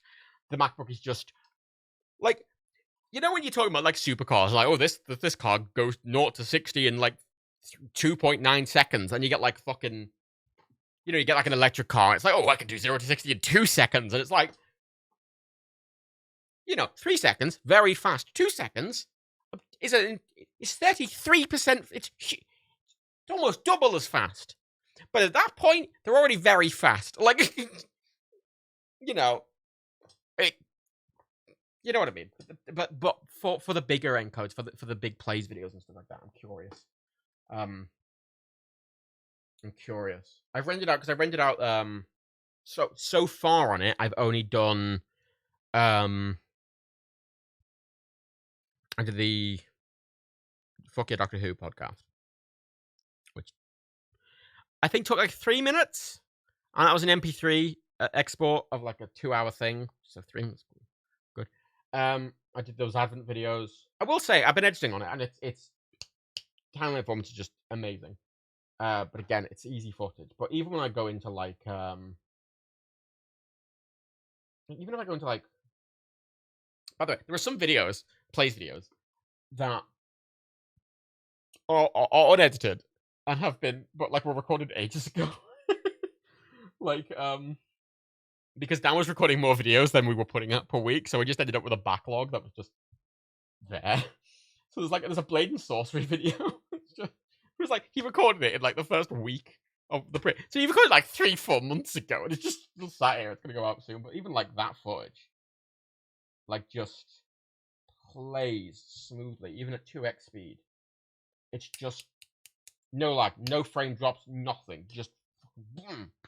The iMac Pro is good at rendering, but its timeline performance was shit. It was shit. It was shit. The new Macs are as good as everyone says. But the key point about them, one of the things I really like about them, one of the things I genuinely really like about them, and I kind of respect Apple for doing, is that these MacBook Pros are, I think, one of the very first things Apple have made, outside of the Mac Pro that they kind of just released the big tower, is one of the first things that the Pro moniker has actually been appropriate. Because it's not like previous MacBook Pros where it was like, oh, it was like the normal one, but like a bit more powerful. No, like this has a load of very specialized hardware in it that's really specifically there for like really specific professional workflows, which I love. Like, that is exactly what a Pro machine would be. This machine is actually built for like creative professionals. Like, it's got a fucking neural. It's got neural processing cores, right? And I went, what the fuck am I going to use them for? Final Cut now has object tracking in for like effect tracking, you know, so like to lock an effect on. Oh my god, I tested that. Jesus fucking Christ. It can track an entire fucking bit of footage. It can track 10 minutes of footage in like fucking 20 seconds. It's insane, but like that it's not going to be used by, unless you're doing creative work. You're never going to use those fucking things. You're never going to use those hardware accelerator cores unless you're editing video. You know, you're never going to. The screen on the fucking thing, what? It goes up to 1600 nits in HDR mode. It's 120 hertz. It goes up to 1600 nits, mini LED. Like it's so. It's just so. It's perfect. It's exactly what I need. Literally, it's exactly what I need. It feels like it's built for me. But it is not, like, the amount of people I've seen, like, in Twitter mentions being like, oh, I'm thinking of buying a MacBook. Should I buy a MacBook Air or a MacBook Pro? And it's like, without any context, it's like, I don't. It's just really a specialized high-end piece of kit. This is an expensive, high-end professional tool. It's a tool, right? Because one of the interesting things, if you look at any benchmarks or anything of it, if any of you looked into it, in some tasks, it absolutely mulches everything. Like, in some workflows and in some processing things, it will literally beat the highest end AMD and Intel desktop chips. It will just absolutely fucking rinse them and use like fucking 70% of the power draw while also way outperforming them, right? Yet in other things, it will be performing like as an average laptop chip would, because it's doing stuff in a really specialized way. You know, and I think that's really good. I think that's great. You know, I genuinely, it's genuinely a professional work laptop. And, you know, like, if you want a nice, fancy, shiny laptop, it is a nice, fancy, shiny laptop. But it is a tool. And if you're like, there's several people being like, oh, I want to buy it. And I'm like, what do you need it for? And they're like, oh, just for web browsing and stuff. And I'm like, why the fuck? Like, no. And some people be like, oh, but I want to do like maybe photo editing features and stuff like that. I'm like, literally, right? The normal M1 chips in the M1 MacBook Air or the 13-inch MacBook Pro, which honestly, I want them to rename that 13-inch MacBook Pro at the M1. I want them to just I want them to get rid of the Pro name off it and just keep it as the MacBook. Have that proper product delineated, because I think the MacBook Pro should just be these two computers. Like that 13-inch why is it there? That the normal M1 chip is amazing. It's amazingly power efficient and it can do everything you want to do. Like it will even do video editing really fucking well. Like there's channels like a YouTube channel I quite enjoy, a tech review, Snazzy Labs. They moved from their Mac Pro, their big tower, to an iMac, like the 24-inch M1 iMac, because its timeline performance, its playback performance was better than the Mac Pro, because of how efficient the M1 is and how well optimized that is. Like that M1 chip, the base M1 chip is incredibly good. It's just this chip absolutely murders everything in really specific professional workflows. And if you're not doing those professional workflows, this laptop is entirely fucking pointless. You can spend half the money and it will do it like anything most people are doing, the MacBook Air can do just as well as this computer can. It's just this computer is going to be able to do big logic. If you are running like, if you're a music producer and you're running like fucking loads of Logic tracks, it's going to be able to fucking do all. You wanna be doing fucking photo editing with 60 billion fucking layer. Do that. It's really good for video editing. It honestly feels like it's mainly made for video editing, and it can just go fucking in hardware encoding. Bam. You know, like excellent. Absolutely excellent. 3 in the box.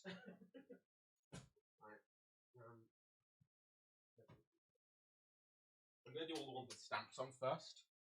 And then I'm going to just start buying leftover ones randomly. I think I have enough for literally all the envelopes I've got, but I obviously just want to make sure the ones with stamps have the stickers on. I'm quite excited to see what Apple do for the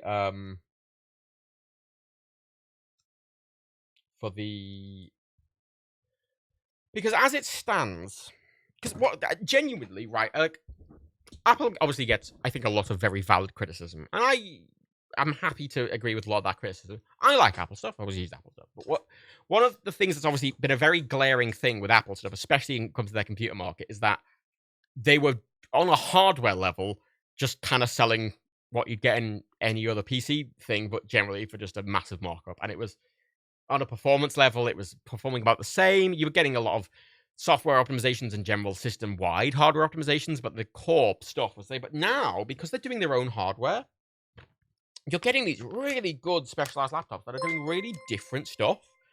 And because they are designing their SoC alongside their operating systems and the hardware, like, on this machine, I'm running a first-party video editor on a first-party operating system, on a first-party hardware, on a first-party processor.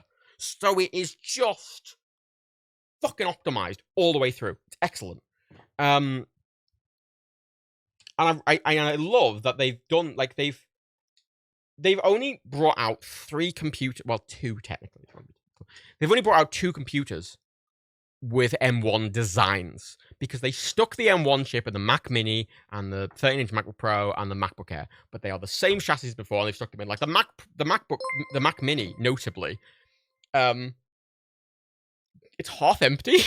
Like, if you open up the M1 Mac Mini, it's half of its chassis is empty, because it does not need to be nearly that big, and it's got this massive power supply in it, because it's clearly the power supply they were using before. And the TDP of the chip in it is like, I think it's got a 90-watt power supply in or something, or 100-watt power supply, and the M1 chip only pulls, like, max 30 watts. So it's half the computer's empty, and the power supply is taking up half of what's left, and that power supply could be a third the size. But it's just they've done it that way to just sort of cheaply integrate it into some of their existing hardware. So I'm excited to see what they do to the sort of MacBook Air and more desktops, because they're going to come out with a 27-inch iMac Pro, I think, with these M1 Max ones in. And I'm kind of excited to see what they do with their base models. Because they've just brought out, all they've done is the 24-inch iMac, and these MacBook Pros are the only products they've actually designed around the M1 so far. Oh, let me try that again. Colby.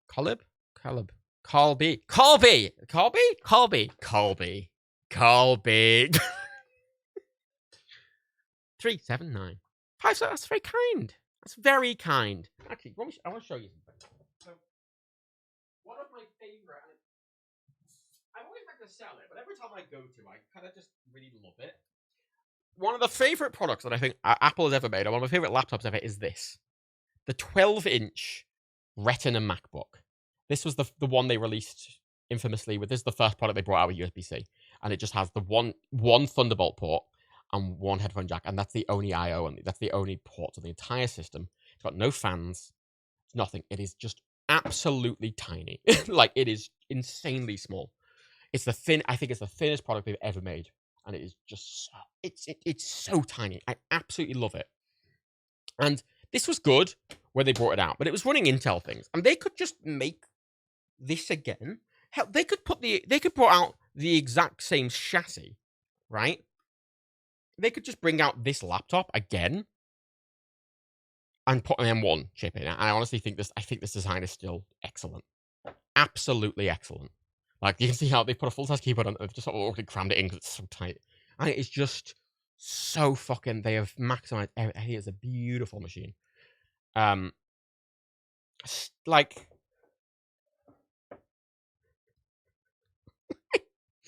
Like, it's comically small. It's just absolutely just... Look at that. Look at how fucking thin that fucking monitor is. Like, look at that. Like, even at its thickest point, it's about as thin as the fucking port.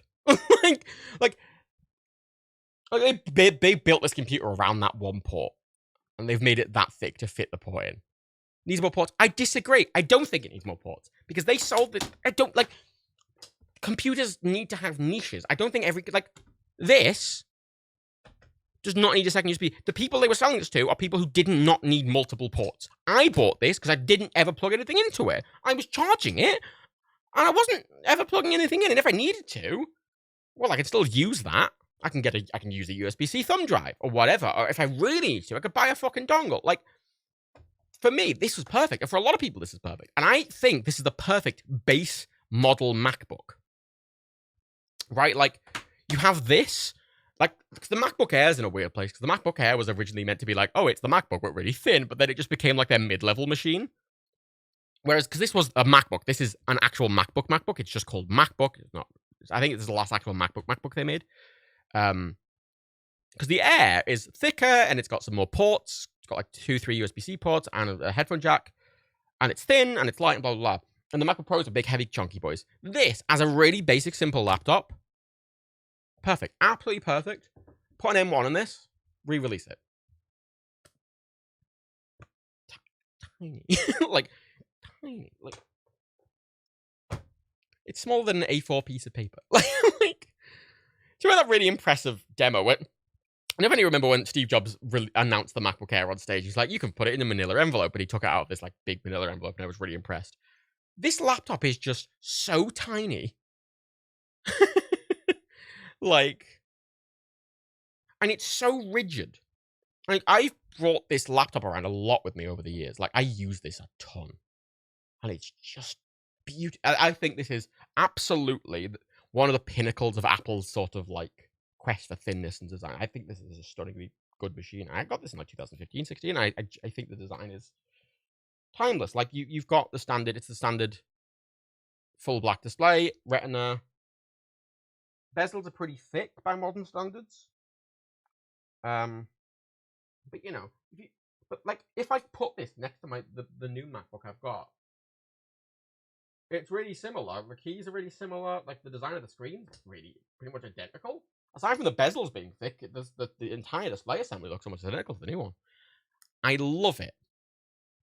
And I ended up, you can see it's a bit chipped and stuff like that. But I used this for years, and the problem I had with it, and the only reason I stopped using it, was because I got it to use just as a general day-to-day. I got it to use for web browsing and sort of watching movies. I got it for really light stuff, which is exactly what it's designed for, right? It's not designed for any professional work. The problem is, it got to a point where I was occasionally using it, and I was trying to use it for professional work. Like, I'd put Photoshop on it, and it could run Photoshop, but it wouldn't run very well. You know, I tried to edit video, and I had Final Cut on it, and there's some nerdy videos edited on that machine, but with like, I'd like make a really low res, like, 160p proxy version on my desktop. I put it on the MacBook. I'd edit it at this really incredibly low res version, and then I'd take the project file and put it back on the big boy and render it out with full footage. And it was just, I love that machine. I just sort of, I started needing a portable device to do more. And part of the problem I have with it as well, and it's the problem I've always sort of had with laptops, especially if I have a desktop, is that when I'm at home, and I work from home, when I'm at home, I don't really need a laptop. Right, like, when I'm around the house, if I need a computer, I'll go to my desktop. So it ended up just kind of sitting and not being used most of the time. And I replaced it with an iPad, the iPad Pro, the 12.9-inch iPad Pro, which is a thicker device, but it's way more capable. It's obviously a lot more powerful because using Apple's A12 chip, which is very, very fast, and it's way more flexible. I can use it around the house because it's a tablet, and it's got a pencil, and I can use it as a drawing tablet, and I can use it just to read books and comics and stuff on. And I couldn't do that on the other one. And that's kind of that's it, right? Like, but I love that device, and the M1, the new M1 architecture is just like, that device felt like very much. Because Apple, for years, and one of the reasons they moved to their own architecture is because for years they've been obviously trying to build devices, and they've been trying to be like, we want to make them thin, we want to get them with the fans, they want to make them really efficient or whatever, and they've been completely reliant on Intel. And as everyone should know, Intel's shit.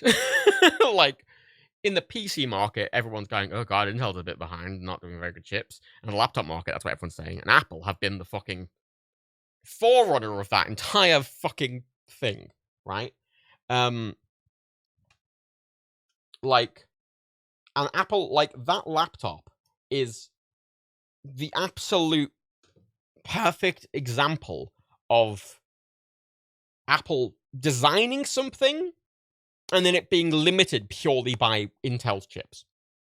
Like, I think that is a beautiful design laptop that is just hampered by the fact, like, they had to put, like, the weakest chip Intel made into it. Which, you know, for basic stuff is fine, but it got to a point where, like, some modern websites and stuff would lag the machine. Like, like it even started struggling with really light tasks because that chip was so low. Because, again, it doesn't even have a fan. Like, it was trying to passively cool at, like, a little Intel chip. And it's, you know, so it just thermal throttles as shit. But, like, you know, the MacBook Air, the new one with the M1, doesn't have a fan in. You know, the actual board's tiny. Like, if Apple wanted to build that laptop over there with an M1 in, they fucking could easily, and it would be incredible. And I think it fits really well into their product line. Because I think the MacBook, like just the base MacBook, sort of not been around for ages. And they sort of got rid of it because it sort of didn't really fit into their thing. But like, and I don't really like the Air naming because I think it's sort of got a bit meaningless now because again, it's just their mid-tier device now. Like, you've got the iPad, which is the really cheap base thing. Then the iPad Air, which is the thicker and heavier and more expensive mid-tier device, which is the same size and shape as the iPad Pro.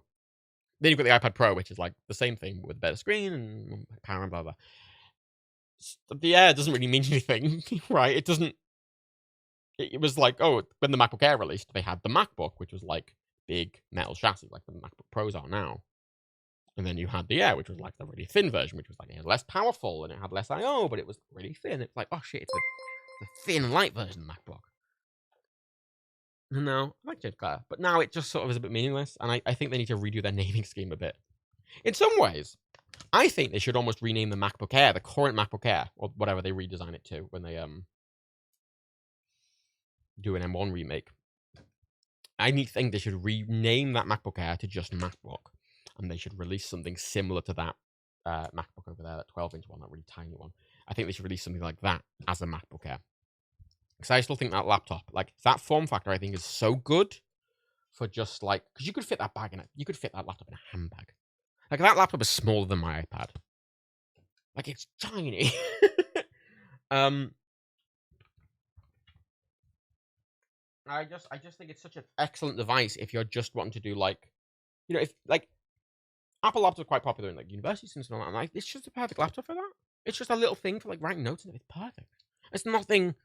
It's nothing more like because I think iPads are really good, but a lot of people don't need everything the iPad does. A lot of people don't need the fucking whole touchscreen assembly and all that. They don't often need that. And if you just want to take notes, you don't need to buy an iPad for that. Some people just want a little laptop to browse the web and take notes, and that's all it is.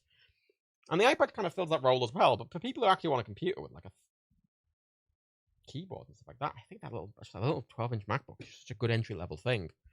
You could sell it cheap because you're putting loads of less I/O on. They could sell it as the cheapest device. You know, I mean, it'd still be expensive for Apple, but it'd still be the cheap. Make it the cheapest laptop. So you can have the MacBook and the more expensive MacBook Air, which is, or you'd have the MacBook. You'd have. See, I'm getting confused because the product name is a bit stupid, but you know what I mean. Like, I think that's just. I'd love to see that come back. And I kept meaning to sell it, and I keep meaning to. But honestly, every time I pick it up, I love it. I love it. And I've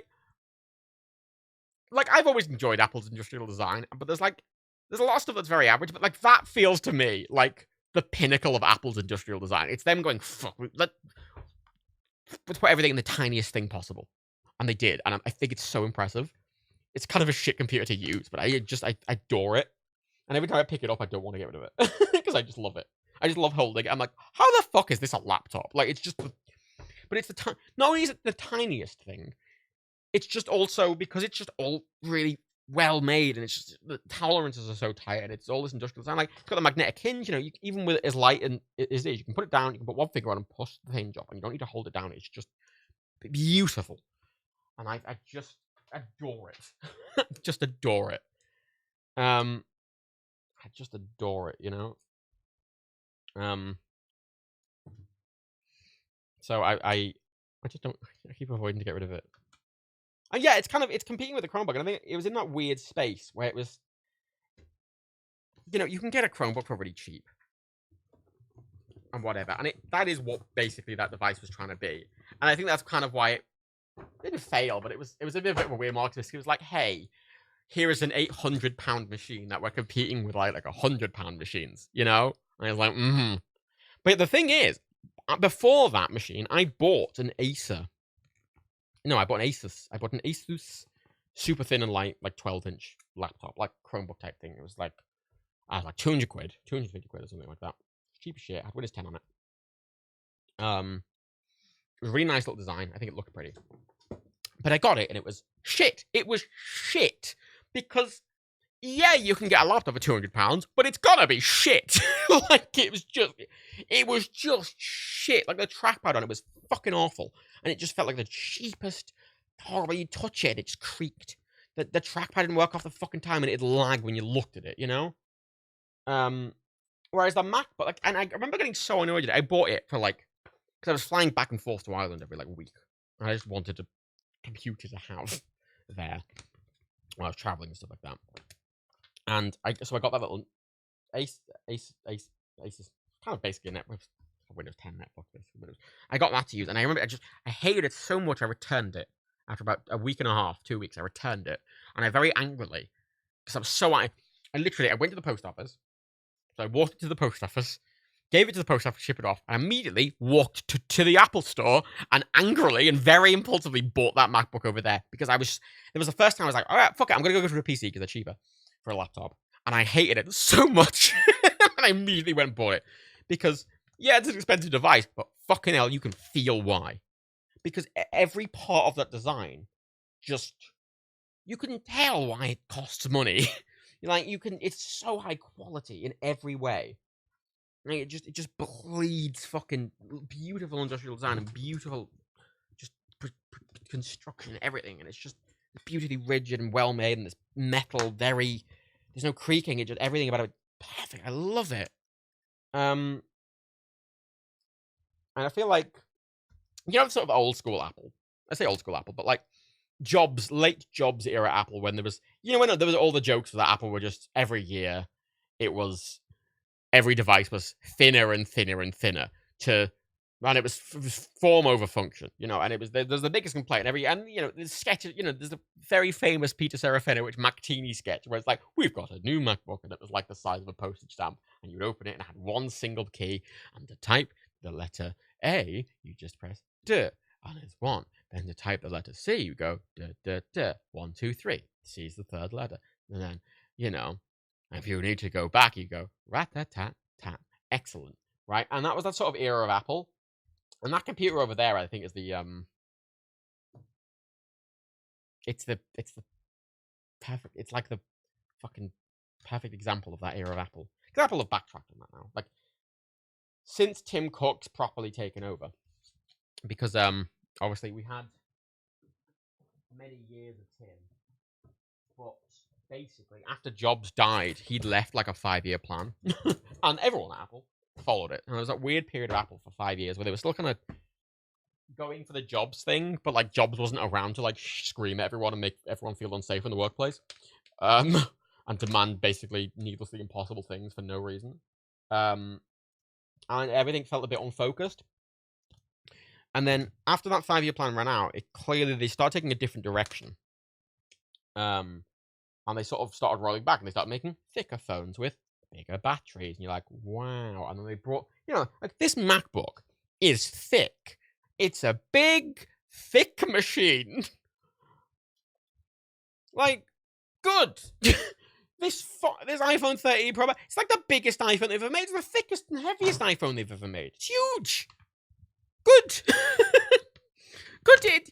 They finally are going, hey, we need to make it thicker to put more stuff in it. I'm like, yeah, right? Finally. Like, we've been saying this all along. Good job. And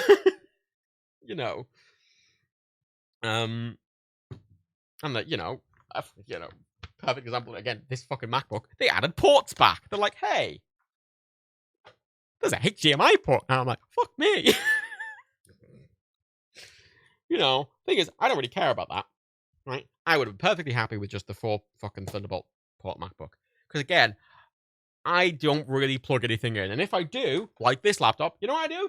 that I have a single Thunderbolt port plugged into it, and that plugs into my external hard drive that acts as a hub that has Ethernet, that also has a Thunderbolt port out to my monitor and all to all of my USB devices and my printers. So I plug that one port in, and it fucking plugs to everything. Excellent, love that. 10 out of 10. So I don't need the other port. I don't really care. It's nice to have them. Nice to have them, and it's just such a U-turn, which I think is just really a nice. It's very symbolic more than anything. And that Apple are sort of kind of going back on a lot of these form over function design choices that they've been doing over the years that have alienated, especially a lot of their pro users. Because Apple are always really popular in pro users, and for years they've been putting out these sort of made on Apple ads and showing, like very famous professionals using their laptops. And even like as recently as last year, all these ads, every time they'd show these ads on, 99% of the laptops in these ads were like 2015 MacBooks, the ones with a light on the back.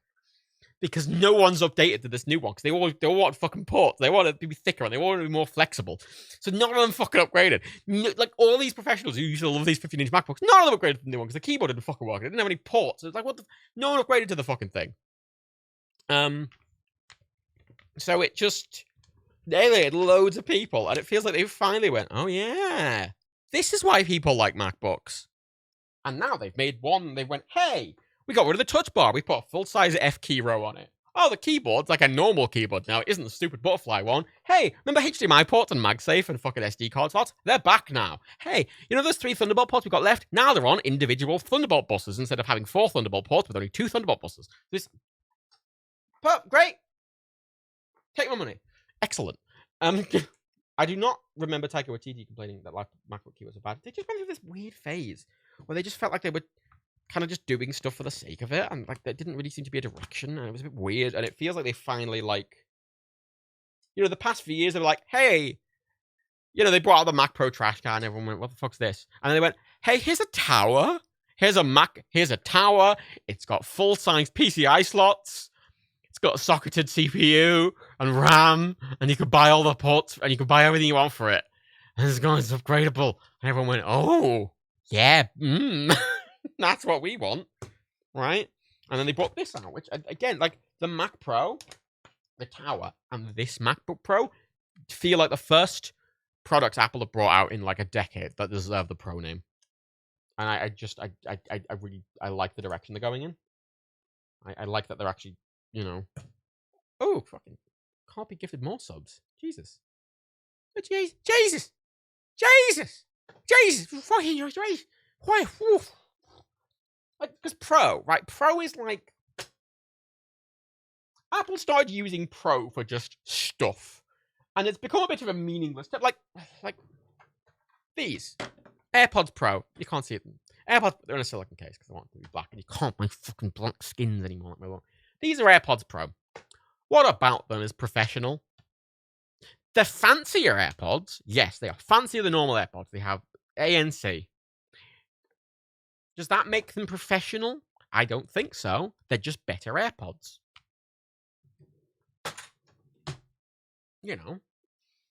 This phone is an iPhone 13 Pro.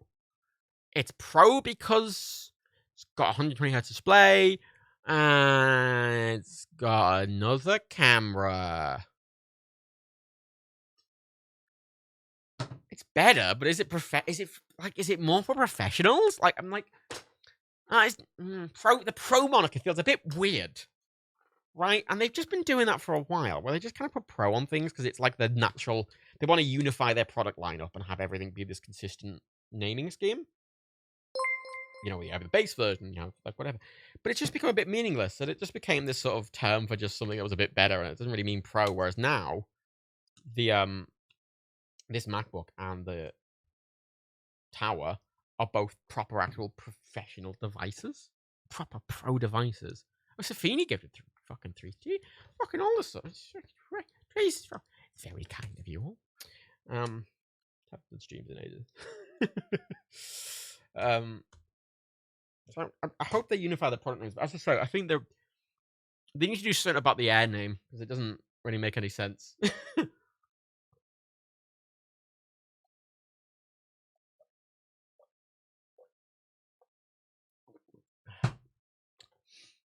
I have a drinking problem in that I'll bring up like a liter.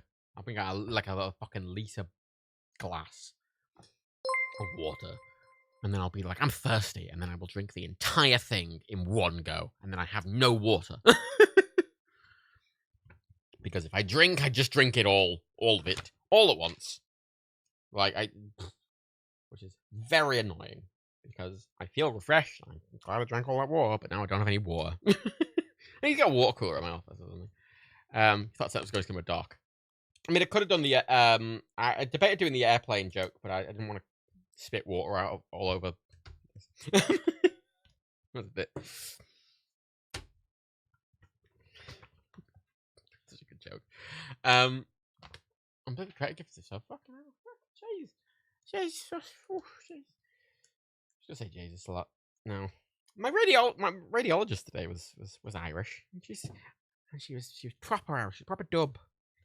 She said, Jesus, and she said fucking grand. And I was like, oh shit. I feel at home. Felt so at ease. Felt so at ease. Thanks, Irish radiographer. The radiographer in my tooth. In a nice Irish way. Kind of talking about, I wonder what they'll call the high-end desktop M1 in a future Mac Pro, because they've already used Pro and Max now. I think they're going to use the Pro and the Max, those SoCs. I think on a logical basis, they would put them in a Mac Pro, an iMac Pro. Because the iMac Pro didn't really make sense.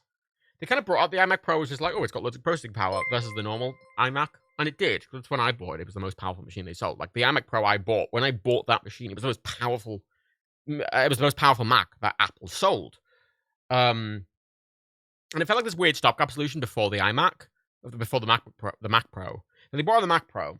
Then they updated the iMac, but then the base iMac suddenly was more powerful than the iMac Pro, and the iMac Pro just was sort of on sale for a while, and it didn't really know what it was doing. And then after a while, they just sort of quietly pulled it from sale and mentioned it again. But now they've got the iMacs, the iMac 20, the iMac as it is now is 24-inch and it's colourful, like the old iMac G3s and stuff like that. That's got normal M1 in, but it's only in 24-inch, and it feels like a logical progression in that they are going to sell. They're going to have an iMac, which is going to be the 24-inch colourful one, with an M1. And I feel like they're going to bring a 27-inch iMac Pro out, which is going to be available in like silver and space grey, whereas the normal one's going to be in colours. And the iMac Pro is going to have the Pro and the Max chips in, and it's basically just going to be a desktop MacBook Pro, effectively. Like the iMac is just a desktop, MacBook Air, effectively. And that feels like I think that fits really cleanly as a product kind of line. I think that makes a lot of sense. A lot of people do want an all-in-one. I think all-in-ones are really good. And a lot of people do prefer desktops. To like laptops rather than dock laptops. There is a market for like nice professional iMacs. And then it opens it up because the iMac Pro, if they sell it with these, I think, if they make a 27-inch iMac Pro, it's probably going to be like in the £2,500 range, which is expensive. But then it means when they make a big Mac Pro tower again, or whatever the fuck they do with it, because I don't know what they're going to do with the Mac Pro.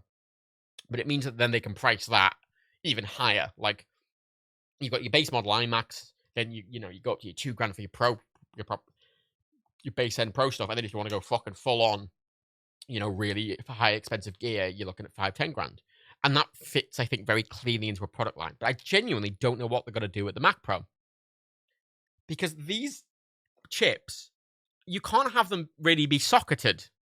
It's the SoC has everything in it. The RAM, the CPU, and the GPU are all on the SoC, as is all the power management and motherboard management, and every chip is basically just in this one SoC, all of it. So, like, if you had a tower, like what? Even if you can swap the SoC out, then what else can you swap out? The storage, I guess. And then, like, what? I don't know know how they would. Maybe they'll make PCI graphics cards work, but like I don't know how they would on a technical level. I think they have a big technical challenge. I don't know what they're gonna do. I'm curious to see what they do, but I don't know what they're gonna do. I feel like they're definitely gonna bring out an iMac.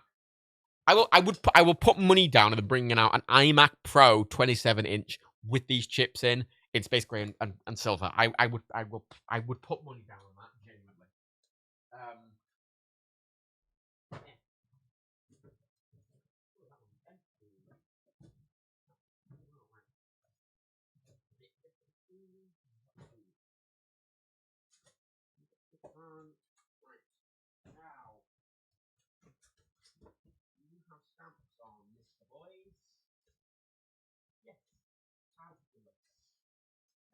stickers on you. Little minxes. I call my envelopes little minxes. That makes them feel more loved. Oh, indeed, they resubbed. I'm sure. Honestly, the reason I think if you're into tech, even if you don't like Apple stuff, it's interesting to follow what Apple are doing. Because for better or worse, whether you like it or not, Apple do lead the way in most, especially in the laptop and the phone industries. Obviously in the desktops, not really, but they lead the way in the laptop and phone industries and tablet industries and watch and smartwatch. So it's interesting to see what they're doing because that's what everyone else will end up doing inevitably.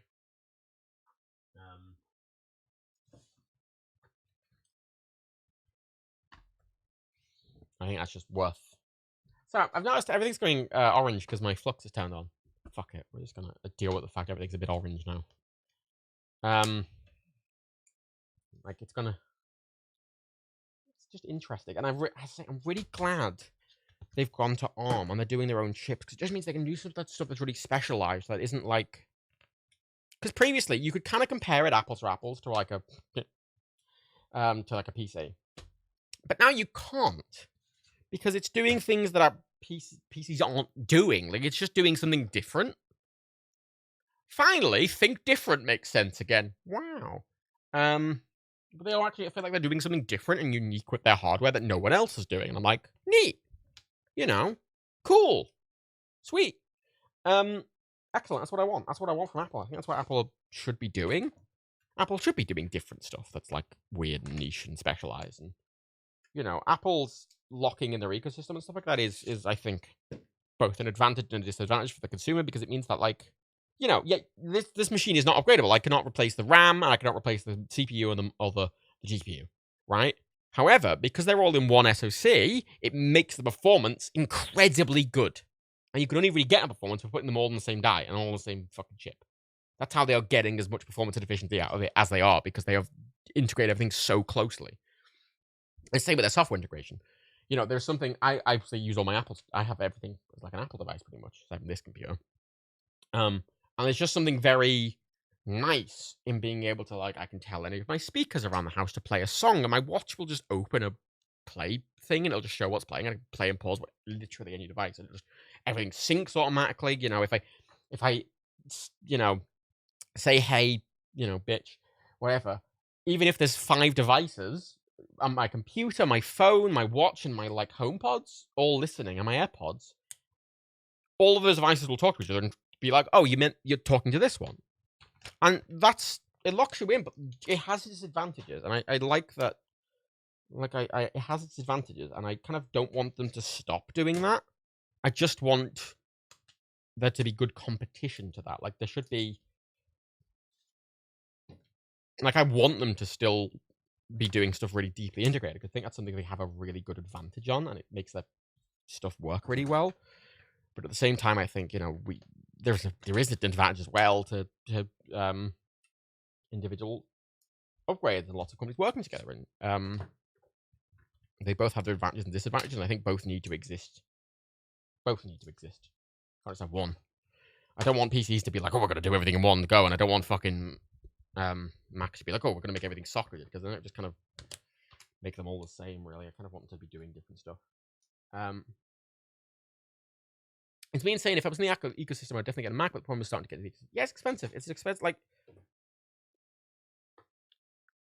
I found, because I sort of, when I was younger, I saved for ages to buy a MacBook. Like, I bought a black plastic MacBook, like the old school MacBooks, which I love because you turn them over and they had a battery compartment on the back, which was like the bottom third of the computer, and there was like a little slot. And first of all, there was a button you could press. It like LEDs show how charged the battery was, and there's a slot, and you could use a coin to unscrew it, and you could take the battery out. Swap it in a little. But then once you took the battery out, there was the RAM slots were here, and the hard drive cage was here. So you could press a button and take the RAM out, and you could press a button and pull the hard drive out. So you could remove the hard drive, the RAM, and the battery toollessly, completely, and change them and upgrade them toollessly. And it was excellent. And I loved it. It was just matte black plastic MacBook. It was just lovely to use. Just this delightful little machine. It had leopard on. With leopard on it, and I loved it. Great. I remember I saved for ages to get it because it was an expensive computer. It was the base fucking model of the base model machine. It was still expensive. But what I found was, you know, when people talk about mortgages and it's like, oh, you need to get your foot in the ladder. It's kind of like that with the Apple stuff. I found because their stuff has such a good resale value. It's genuinely, once you have one device, keep on going. You know, if you have an iPhone and you want to upgrade an iPhone in future, it's way easier to go from one iPhone to the next iPhone than it is to go from like an Android phone to an iPhone, because you can sell the iPhone for fucking half the cost of the new one. You know, ooh, that one's a little bent. Ooh, it's a little bent. Which is an advantage, I think, but also,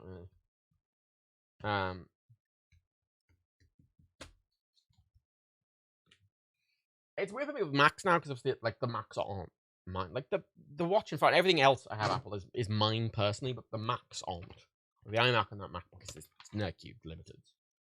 And the resale stuff is, I say, it does still apply because, you know, when I cost getting this MacBook, took into account the VAT returns, but I also took into, I had to, one of the big reasons we can even really afford to budget for this is the fact I can sell that other fucking iMac for like $2,000.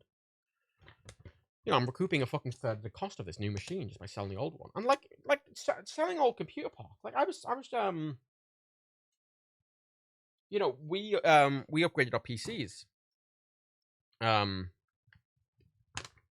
you know, a while ago. Dan upgraded his machine and I upgraded my machine. I'm getting old. And you know, I was trying to get rid of our old hardware. You know, Dan's old computer before his current one was, again, it was in the same price range as the iMac Pro, right? It was like an $8,000 machine with really high end, you know, stuff. It had two GPUs, it had two fucking 1080 Ti's, and it had a really good CPU, and it had loads of good RAM and everything like that. And like, but I was looking to resell it. Like, I was looking at getting like a few £100 for it all. I'm like, what? How the fuck was I going to get? You know, like all the bits on their own. Like, you know, a graphics card that costs like, you know, $1.5 grand new, 3 years later suddenly costs 150, and I'm like, they just fucking plummet in value. And I sold some of it, but I've still got some of it because it got to a point where like selling it was almost it wouldn't be a waste of time, but it would make so little money to the point I just kind of stopped bothering doing it, you know?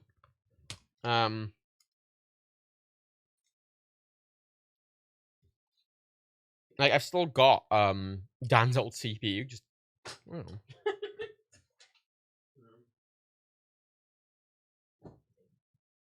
Boxes, where are my boxes? Yeah, like literally. I still have this fucking. I got all these nice little bags. It is a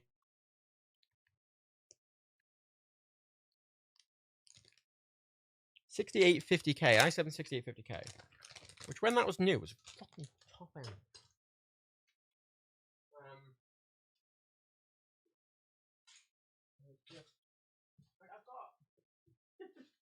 I've got these, but granted, these might be worth something now because GPU shortages. But I've got Titans. Oh, there's my face. Hello. There's Titans. Titan X's. Titan X's. Not just Titans. Titan X's. Jeez, they're fucking expensive when they came out.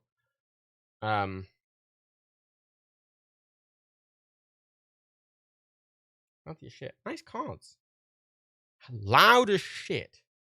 But like when I was looking to sell these, like these cards were really expensive. I mean, they were Titans, right? They were like much like the 3090s now. You know, they were 20% more powerful than the graphics cards that was, you know, the whatever top end graphics cards they were selling at the time. But they cost, you know, 2-3 times as much. The thing is now though, like part of the problem with PC hardware is that graphics card, like, you know, a 2060 would probably outperform that card. Easy. 2050 might even outperform that card. You know? And you can get that card new for well, if you can't really get them new, but you know, the actual RRP of those cards new is quite low. The cheap sort of mid-entry level cards. And PC hardware, one of the advantages with Apple hardware is not only does it have a certain amount of longevity because Apple tends to update them for ages and they work very reliably for a long time, but also Apple stuff tends to has a lot of value in the collector's market as well. Like there's obviously a lot of Apple collectors and they have, even if it's shit, it has often value as a collector's item if it's in good condition as well. Like that MacBook I've got over there. At this point, I'm kind of keeping that as a collector's thing. I don't really. I've never kept a PC component as a fucking collector's thing. You know. I've got a Razer laptop over there, which is Dan's old one. Which the only reason I haven't sold is just because I can't turn it on, and it's because the power supply's fucked. But to get a compatible power supply, I have to buy this like really specialty fucking fine one, and the power supply will cost like 200-300 quid to get. And genuinely, I don't think I could get that much for the laptop, so I haven't bought a replacement power supply. And I can't just sell it for parts because I need to fucking boot it and wipe it. And I can't sell it not wiped properly, and I could potentially open it and take the hard drive out and stuff like that. But even then, I'm just again faff. Debbie, there's a Titan X being sold for 450 quid in eBay on fucking hell. God, when I looked like a year or two ago, they were going for like 100. Don't mind selling me. The problem is, eBay banned us. eBay banned Nerdcube. Made a Nerdcube fucking account. We were gonna sell a fucking I've got Dan's old computer case over there somewhere under a pile of something. And Dan and Rebecca, well, Rebecca mainly did literally art around the entire thing. Like the whole thing is just like this big fucking video game style. It's just covered in art. Signatures and everything. It's lovely. We were going to just sell it as like a collector's thing. We were just going to put it up on eBay. And we were intending, the idea was we were going to put it on eBay and we were going to like sell it as like a big collector's thing and donate a portion of like the profits of charity and stuff as well. Because it kind of, we figured, it'd be a good way to just boost our cash reserves and also it'd be a good way to, because we could give a lot of money to charity with it as well. And we figured it was sort of win-win. Lovely little thing. I just sat over there, and I made an eBay account. eBay. I made an eBay account to sell it, and like a week later, I made a draft like listing, and I verified the account and everything. Then a week later, I got an email from eBay being like, "Hi, we've banned your account for suspicious activity. There is no appeals process. You cannot appeal this decision. This decision is final." I'm like, what the? So they just permanently banned it, and they just like, I'm like, oh right, okay. And I could make another one, but I don't really trust them now. No reason given. No, just suspicious activity, which I made the account and I made a draft listing. That's all I did. Like, and then they just banned it, and I'm like, okay, if they banned it for that, I don't really want to trust them. Also, they take a fucking huge cut of stuff. They take a huge cut. They take a 10% cut, which is huge. Oh, Daffy, yes. I do still need to set miles switch. Where is miles switch?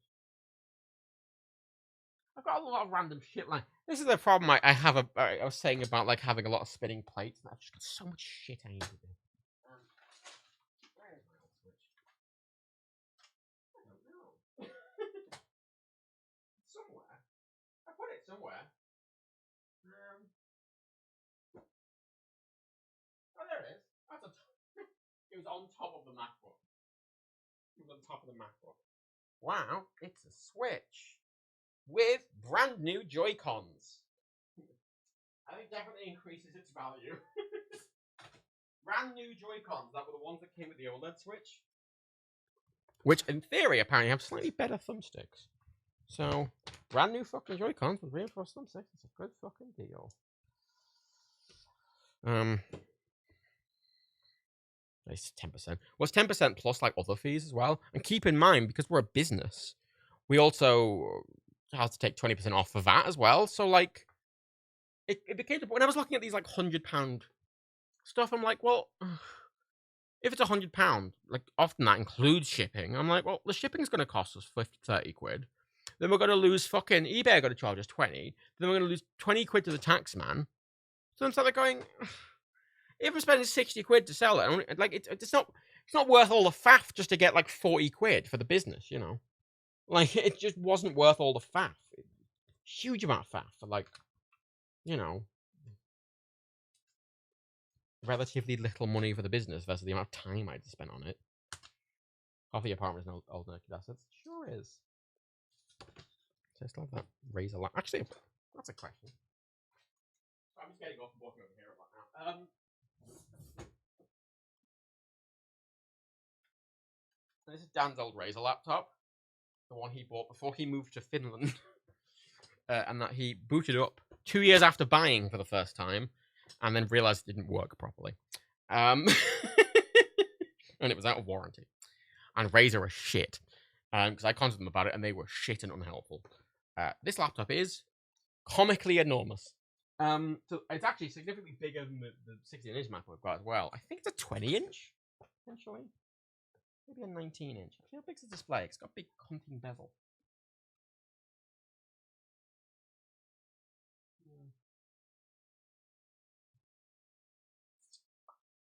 It's a big display. It's more than 17. It must be like 18, 19. Maybe it's a 19-inch. It's got a weird fucking, like... This is a screen and also a trackpad. There's no trackpad here. It's got this horrible screen trackpad, which has this it's glossy fucking, so it just sticks to your finger and it's covered thing. It's horrible. It's got all these, like, it's got like a Stream Deck style keys with like screens on them. It's full Razer fucking keyboard and shit. Oh, it's horrible. I hate it. Ugh.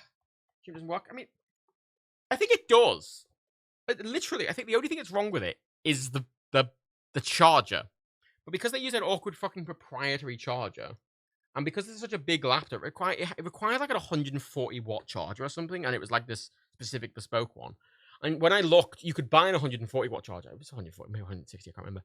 You could buy one from Razer's website, but it was for the newer version of this, not for this version. I'm like, can I buy this version? They're like, oh, we sell it as like a warranty thing, but it's 130 quid. And I'm like,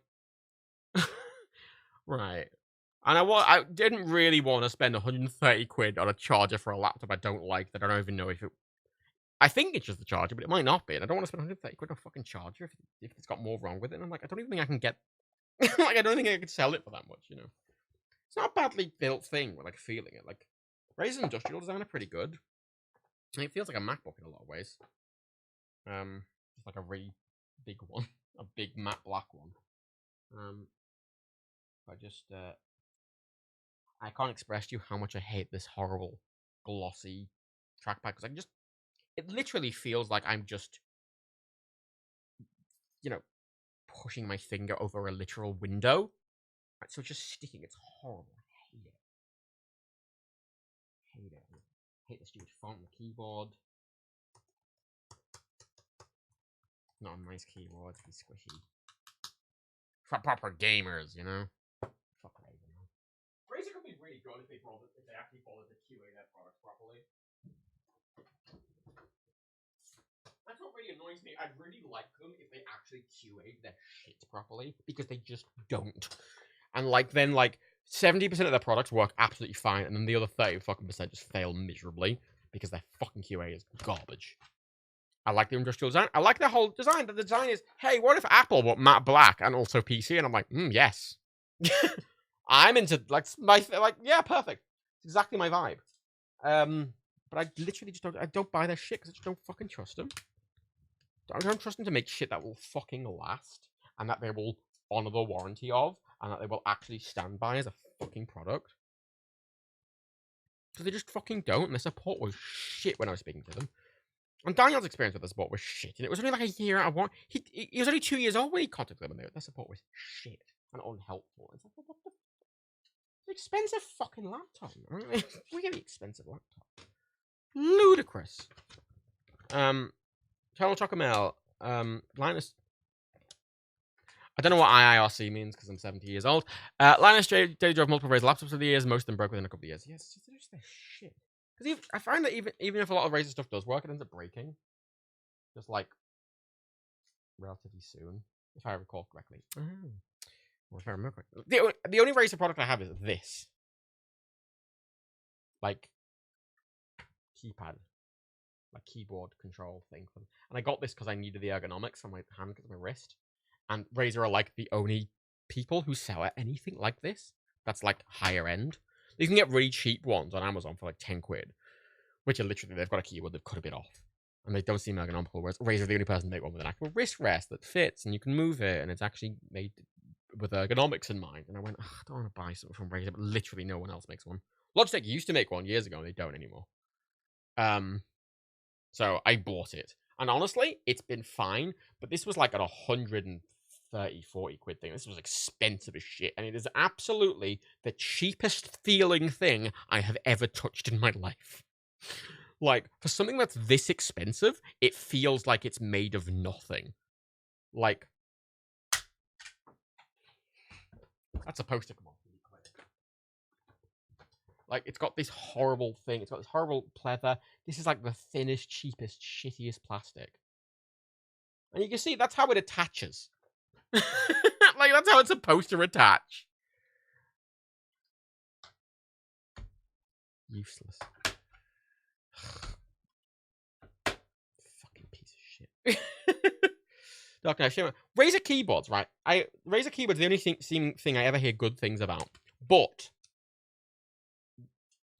they still have the QA problems. Because I think if you have one and it works fine, well, great. It's just there's a higher than average chance that a lot of the Razer shit will just like break or fail. Like Daniel used to own Razer like peripherals for years until I did his newer setup and I bought Corsair ones because he was using Razer keyboards stuff like that, and he had been through like 5 Razer keyboards in 5 years. He was buying a new one every year because they just kept breaking for one reason or another. He had one with the G key just stopped working, like just kept breaking. And I bought him a K70 with blue switches on it, like 4 or 5 years ago, and he is still using it because Corsair makes shit software, but their fucking hardware is solid. Solid. Absolutely fucking rock solid. Great. Absolutely great. Rock solid. He's been using that for fucking years. I got my Corsair mouse as well, which is worked. And we haven't had to fucking replace. Oh yeah, Razer software is pretty shit. I mean, actually, saying that, Razer software is nowhere near as shit as the Corsair software. That's the same thing with most peripheral manufacturers. All their software shit. Logitech software shit. Corsair software shit. Razer software shit. Roccat software shit. I've used their stuff before. Asus's software is shit. Asus or Asus? I don't know, whatever. Their software is shit. All of their peripheral software is shockingly bad. Razer's is, like, honestly, I hate it the least. Out of all the gaming ones, I hate Razer's the least. Doesn't mean it's good, but again, I hate it the least. Corsair shit. Like, I have this Corsair like light up mousepad thing, which I mainly got because it has a USB port on it. I got one for Dan. I kind of duplicated our setups, peripheral wise. Bit of a vanity purchase, I will admit. It's not going to be a mouse mount. It's kind of pointless. But it doesn't have any fucking local memory, so like, I would set it to like a solid white for just normal use. And if it was in a game, it'd do stuff. But if you like locked your computer or anything, it would just do the fucking rainbow swirl effect, because if it wasn't talking directly to the software when you were logged in, it would just default to its rainbow because it didn't have any internal storage. I'm like, but that's so annoying. Because every time I'd put my like computer on lock or anything, it would just be like, I'm a fucking rainbow that's moving all the time. I'm gonna be really fucking annoying and distracting. It annoyed Dan so much that Daniel cut the cable. He literally, on his one of these, he's cut the cable from the back. Literally got some pair of scissors and just cut it. Just cut the cable off. He just annoyed it so much. UIQ lets you change the default hardware one. I literally don't think you can on this old mouse mat. It literally doesn't have any internal storage. It's built it, like it's fucking burned into it. It's not like something you can change. All their other stuff, like you can change the default for all their other devices. It's just this mouse mat does not have any storage built into it at all. It doesn't have any memory. It's got no logic at all. It's completely dumb. Like it's got nothing. So it cannot save anything. It can't save anything to the device. It can't do anything itself. It just can't. Kind of talking about Corsair IQ was keeping the NVIDIA GPU on my laptop running all the time for no reason. I had to disable Corsair servers to make it fully switch to Intel GPU. It's literally shit. I disabled the Corsair. You'll notice it's not lit up. It's not lit up. Notably, because I unplugged it. I haven't actually unplugged it fully, but I think I disabled it in software and it doesn't light up anymore. But whatever. Fucking hell. I actually almost debated buying a Razer one because light up mouse mat purely because Razer's one has actual integrations with apps. Like you can make on a Razer one, for example. I don't like RGB for the sake of RGB, but I like it like adding to it. Something I really liked about Corsair's ones, for example, is like the Far Cry games. Like it would just the keyboard would just do shit as you were going about. Like if you're on fire, the keyboard would go on fire. And I like that. I like that shit. It's in your periphery vision. I like it just adding a bit of zhuzh, you know. I like those like lights that you add to the side of fucking monitors and stuff that like, you know, cast the light from the thing. You know, I like that slight bleed. You know, I enjoy that. I think it's like a nice thing, bit of extra zhuzh. But on the Razer one, you can set like the side, like the entire side strip of the mouse mat. You can be like in Kerbal, you can set that to be like your fuel level, and it will just show your fuel level on the side. Like shit like that, I think is neat. I think it's neat. It's not just. I mean, it's still a vanity thing, but at least it's got some function, however minor. But then I realized I don't give a shit, and I do not want to pay 100 quid for a fucking another RGB mouse mat that, frankly, I don't care enough about. I'm like, oh, that's neat. If I had it for free, I'd be like, oh, that's neat, and I'd have a play with it. But it's not worth. Absolutely, it's a fucking mouse mat. Also, fucking gaming mouse mats are obsessed with being like, oh, it's cloth. I don't like fucking cloth. Give me a nice hard plastic mouse mat any fucking day. Everyone's like, oh, it's cloth. I'm like, I don't want cloth. Oh, Logitech shit. Oh, Logitech software. Fucking abysmal. Logitech have like 5 different fucking programs for the different things they do. This is a Logitech webcam, which I need to install a specific Logitech webcam driver and software for. And the software looks like, and I say it looks like it wasn't updated in the past 15 years. I don't think it has been updated in the past 15 years. They still sell this new as a new device, but the software is 15 years old. It looks like it's 15 years old. It runs like it's 15 years old. It's a piece of shit. I have a Logitech MX Master on an MX Master keyboard, which are their really high-end keyboard and mice. They have Logitech Options, which is the software, and it's shit. They've got a beta test of Logitech Options Plus, which is what I'm using because it works better. It's still shit and unreliable, and it just sometimes lags. Sometimes I'll just be using my mouse on either system, the Mac or the PC, and it will just like go. It look like the system is lagging. It's not. It's Logitech's Options shitting itself because it just has to act as a middleman for literally everything the mouse does. So it just shits itself, and then I just end up having to move to the fucking like trackpad on the Mac to be like, oh my god, stop! Just a piece of shit. Piece of shit Logitech Options. Fuck. And then I had like a Logitech wheel for a while, which I fucking gave to a friend because I never fucking use it because the software was so shit that I never wanted to use it. Fucking Logitech, man. I mean, nice fucking hardware, and their software is absolutely fucking abysmal. To the point that, like, I would not be using this mouse and keyboard if it wasn't for the fact that it's like the only one I can find that offers like switching between different devices. So I can like, that's connected to a PC, now it's connected to my Mac, and that's connected to nothing. That's really useful, right? But like, fuck all else does that. Maybe like 1 or 2 things that do it, but like that's the only fucking mouse I can do it. And there's software you can get which can like do that on like a software level to like a normal mouse and keyboard, but like you have to have one computer running as a host. You don't want like this. Even if I have one computer off, it doesn't matter which one. The fucking thing will still work and switch. It doesn't require the fucking I need. Ace, oh god, Ace is motherboard software. Shit. Why the fuck does every one of these fucking peripheral manufacturers, even if their software is for a brand new product, the software looks like it was made for Windows 2000? How? Why do they all do that? Why have none of them updated their software or like anything to the bare minimum even look modern, let alone work modern? You'd think they'd at least make it look modern or something, surely. Like, surely. Waste of my life, man. Fucking honestly, one of my biggest problems with Windows is that. Hang on, let me just try something.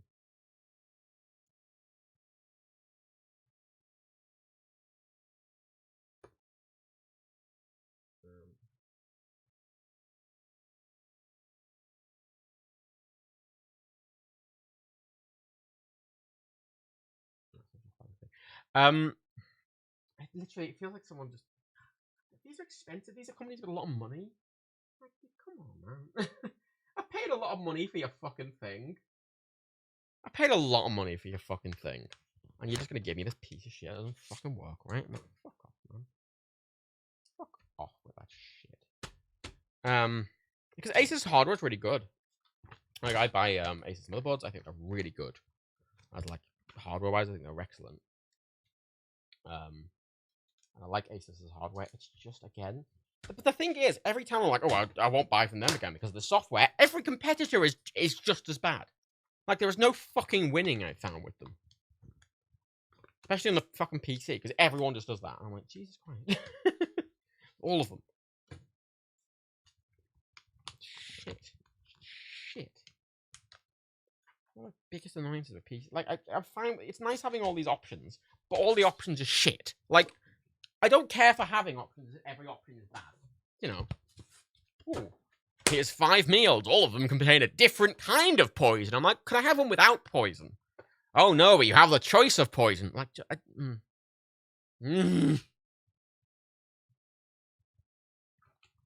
really like computers. Like, I like this PC I've got, right? Is like, I guess, the highest end gaming that you can kind of get. It's got 3090 in, it's got 10900K, which I know it's 1100K now, whatever. Basically exactly the same. And AMD have their like Threadripper and stuff like that, which are better in some games and worse in others, but like whatever, like basically at the top of gaming shit. Threadrippers will definitely outperform it in other things, but for gaming, same. Much as muchness. Even that, like, it's a really common motherboard, or a common high-end motherboard, consumer one, with a common high-end CPU and a very modern, stable graphics card. Right, like, previously I had, like, server shit in it, and I'd have, like, a load of this bespoke weird hardware, but this one I specifically built to be like, I'm going to use really popular stuff that has, like, I can, like, find guidance, routinely a combination that's used all the time. And I've had way less issues with it. As a result, it's running incredibly stably, but it still has all these weird little bugs and fucking things. And it's still like, oh, I'll use this bit of software. It's like, oh, you have to install this. Oh, go to the Asus website, go to this. Spend 70 hours finding the fucking download page, and make sure you don't click one from a random fucking website, because it's gonna have 7 billion fucking viruses on. And then when you finally find the thing, it'll be like, oh, no, we don't work on this version. No. Ooh, what the fuck do? And it fucking shits itself and dies. And like, Jesus Christ. Oh, I can run own applications, but none of them fucking works. All the fucking supporting software doesn't exist anymore. Oh, I can run a game from fucking 1998, but it doesn't fucking work. Doesn't, you know. I don't have QuickTime 4 installed. Like, real power, and they always provide you standards and drivers, so you can't just make third-party software. Yeah, it's why they always provide you shit. You'd think they fucking all work together and be like, hey, let's make a fucking standard that makes it fucking easier. Like, come on, graphics card manufacturers, I mean, Nvidia mainly, but like, hey, we've made a new standard for VR headsets coming out the back of graphics card. It was a Thunderbolt port. It's a USB-C Thunderbolt port that could do power, video, and generalized data. And it just meant the idea was like, hey, instead of wasting a video output on our graphics cards and having to then have an external power supply and all this extra dongles and shit like that, just here's one plug it in, it'll do the video out, and it'll do all the data for your VR headsets. You just plug the one plug in, and I think that's a great idea. Perfect. That's exactly what that port is kind of for. A brilliant port. So Nvidia put that port on their fucking graphics cards for a while. And you know what? No one fucking used it. HTC didn't use it. Valve didn't fucking use it. Oculus didn't fucking use it. And I'm like, why the fuck would you... And then they stopped putting it on the graphics cards because none of the VR manufacturers were using it. I'm like, how the fuck? First of all, how does the biggest graphics card manufacturer in the world build in a feature for VR headsets without agreeing with the major VR headset manufacturers that they all use said feature, first of all. Second of all, why would you not use said feature? Oh my god. Why? One of the reasons I hate having a fucking PC, and I hate doing stuff on fucking PCs. Every time you run stuff, like, there's a reason like Dan's moved to mainly doing stuff on the PS5 now, because it's just like, it's just fucking fanny doing anything on a PC. 60 billion fucking launchers now, and even if you use GOG, you're still gonna use the fucking launchers. Oh, what's that? You want to fucking play the game? Oh, you gotta install a fucking kernel-based anti-cheat. It's gonna lag your entire system and maybe spy on you, but it's fine. Oh, Oh, what's that? Nothing works properly because the drivers aren't working properly, even though you've got them updated. Oh, whoops. Oh, what's that? Our anti-cheat's so fucking baked in shit that it makes the game run terribly. Oh, great. Daniel fucking bought Deathloop for the PC. Uninstalled it within 5 fucking minutes because the new vanity cheat just was so abrasive that it just made the game run like shit and had loads of stuttering issues. I'm like, what the? This is a fucking like $3,000 PC. How the fuck? And I always like Macs for the same reason people like consoles, because they're reliable.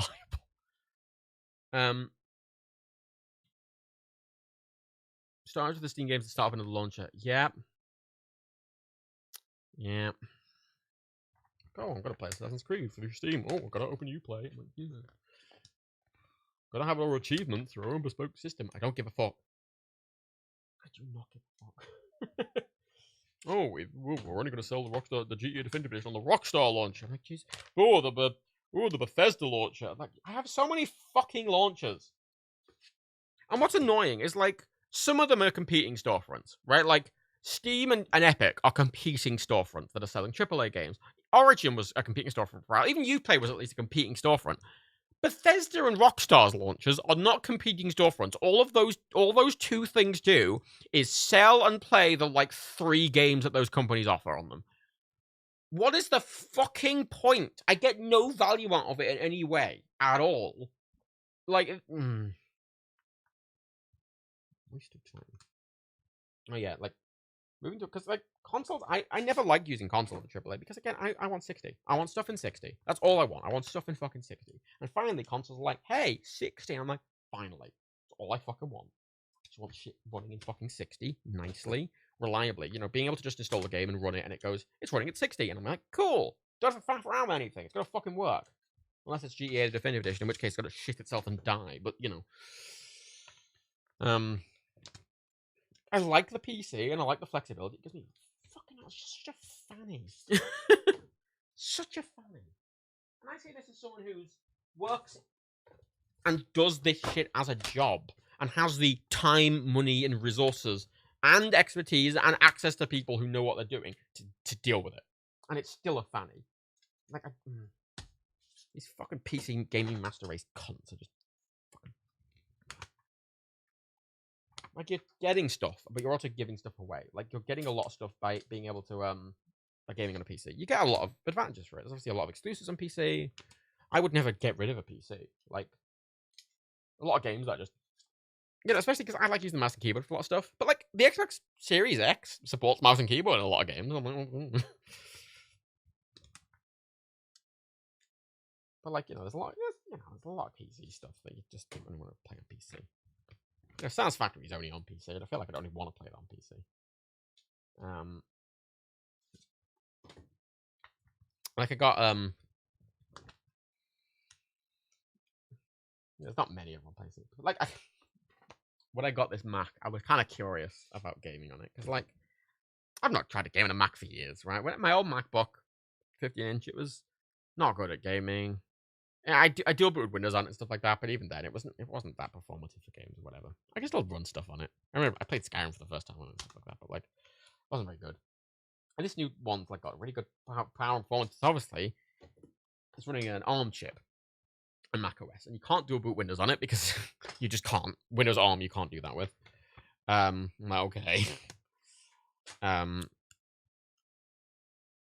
then most games don't even work on Windows ARM. So I tried, like, I installed a virtual Windows 11 ARM version on the Mac. So I've got, in parallel, I've got Windows 11 ARM running, and I can open it, and it's Windows. I can't get any game to run properly through it. They all don't work for one way or another, and a lot of that's down to Windows ARM not working properly, but also the translation layer, because Parallels Desktop is a Rosetta app that translating. It's like it's an Intel app that's translating into Apple's ARM, but then it's actually into the translation there into Windows, which is then into like to run the game. You're running an Intel game, which Windows is translating into ARM, and then Parallels is translating from that system into the Mac system, and then Mac is translating from x86 to Mac. It's just a mess. It didn't work. I couldn't get any game to run. And then I tried a Wine Wrapper. There's an app now. Back in my day, You had to just download wine wrappers and faff with them yourself. But now there's like an app that you can just search and it will just automatically download a wine wrapper and set it all up for you and do everything for you. I'm like, oh, that's great. So try that. And loads of people have good success with it, but I was having some weird issues with it. I couldn't get anything to work. So gave up. Then I tried like, oh, I'll have a look on what games I can actually install on the Mac.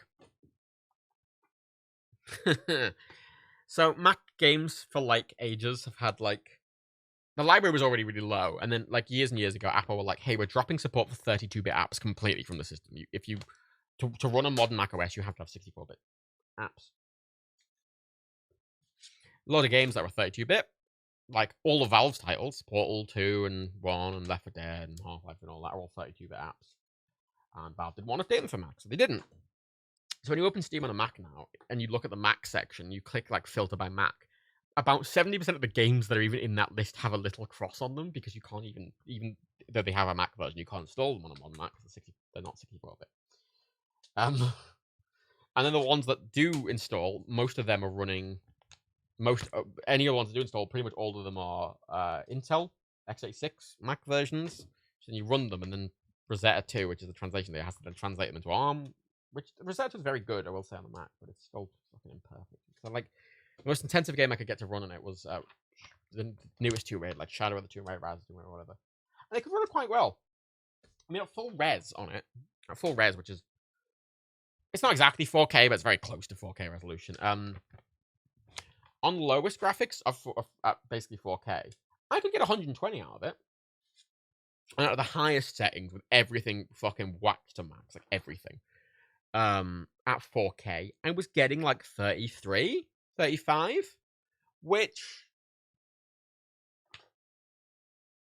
yeah, you know, even when you maxed it out to the most, it was still perfectly playable. And I could get, you can change the settings around and get 60. And at 1080p, you can max it out and easily get like 70, 80. And I thought, that's actually quite good for a Mac port that's running through a fucking translation layer. It's not for gaming. Like, what games do I even have on it? Because I installed a bunch out of curiosity, but like, there's Apple Arcade games, and most of them are native Apple Silicon apps, but there's not many. And a lot of them run like shit. But I saw some other ones. Like Tabletop Simulator has a Mac version and a Metal processing version, and that ran really well. Tabletop Civ 6 runs all right. Disco Elysium runs really good. Universe Sandbox runs okay. Hades runs okay. Genesis Noir runs not great. Factorio runs well, but you can't. A lot of Mac games, they seem to, even if you can uncap the frame rate in some of these games on PC, a lot of the Mac ports just didn't, because Mac didn't have 120 Hz displays, and they just never did. So a lot of these games are just, they can't go above 60 even if you want them to. Superliminal, I tried Superliminal, it runs okay. Kerbal runs okay. I mean, I say it runs okay. I was like, oh, I put everything to max, and I took off my big spaceship, and it started lagging. I'm like, I remember playing it and going, oh no, it's lagging. And then I thought for a brief moment and went, that lags my 3090 because Kerbal lags. Then I'm like, okay, the Kerbal runs okay. And again, I was testing these all like maxed out on like 4K res, so I'm not expecting it to, like, I'm not really expecting it to fucking do them, and it was actually doing fairly decently. It's just there's so few games you can run, and a lot of them just don't run well. I got some on there. I've got some installed. Like I installed the Epic Games Launcher. And like I've got like 70 games in there, and it just shows the Mac library. It's like you can't play. Okay, like Steam. If I open Steam on it, you can't still do on it. We can, but whatever.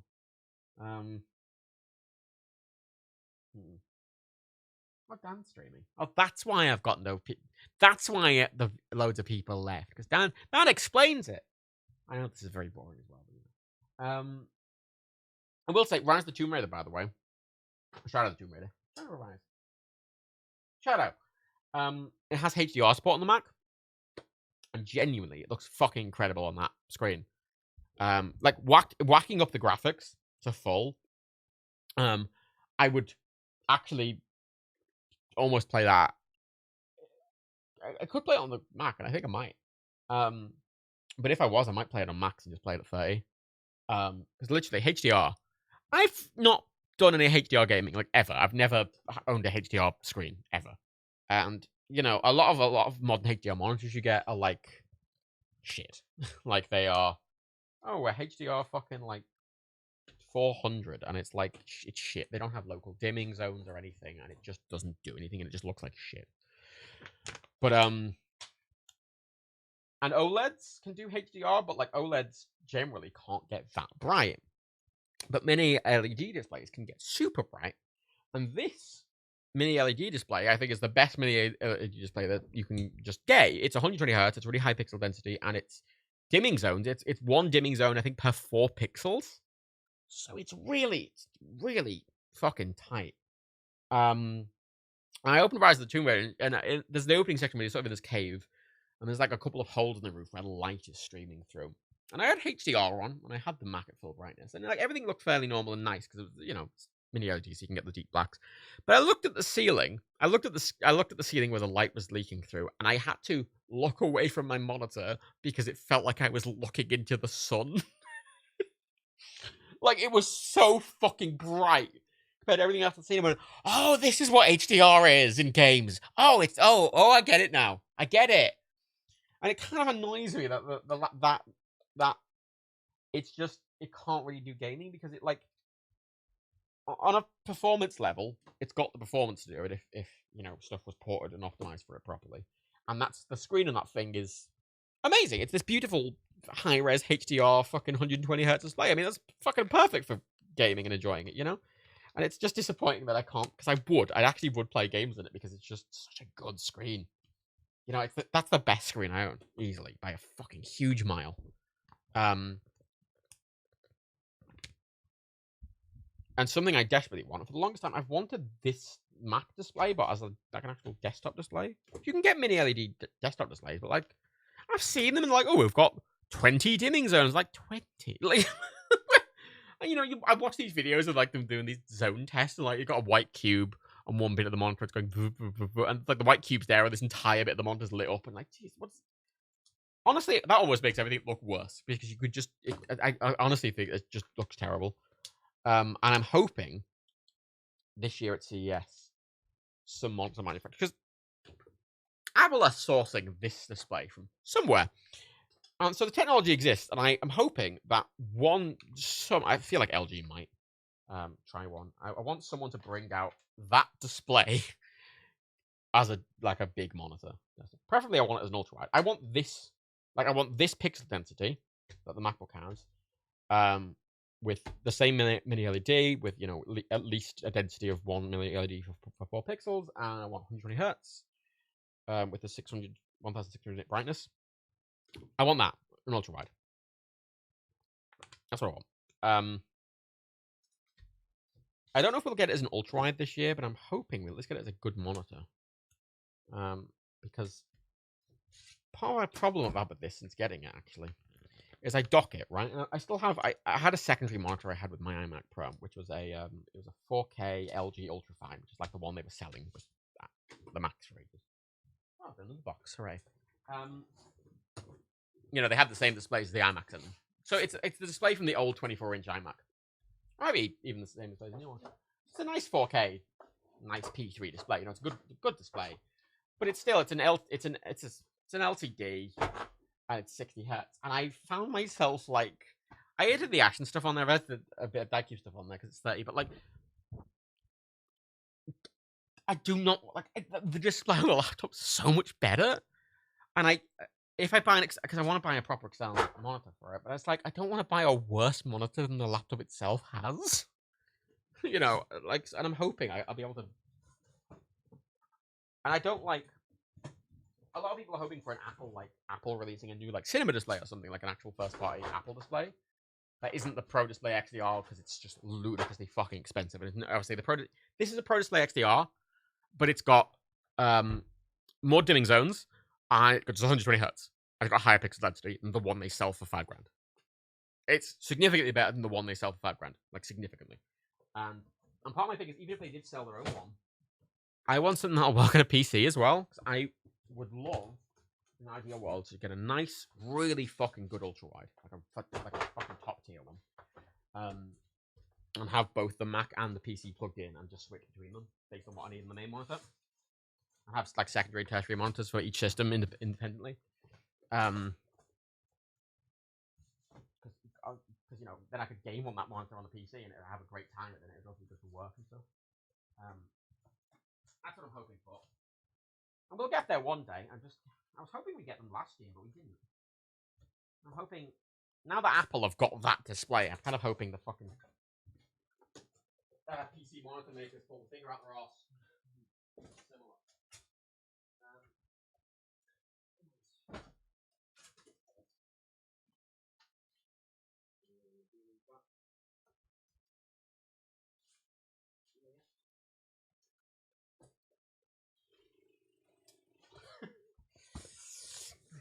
I'm going to do this box. I'm going to do one more box of the white ones, and I'm going to just stop because I think that's enough. For now. I'll have to do this again at some point. I use all these stickers.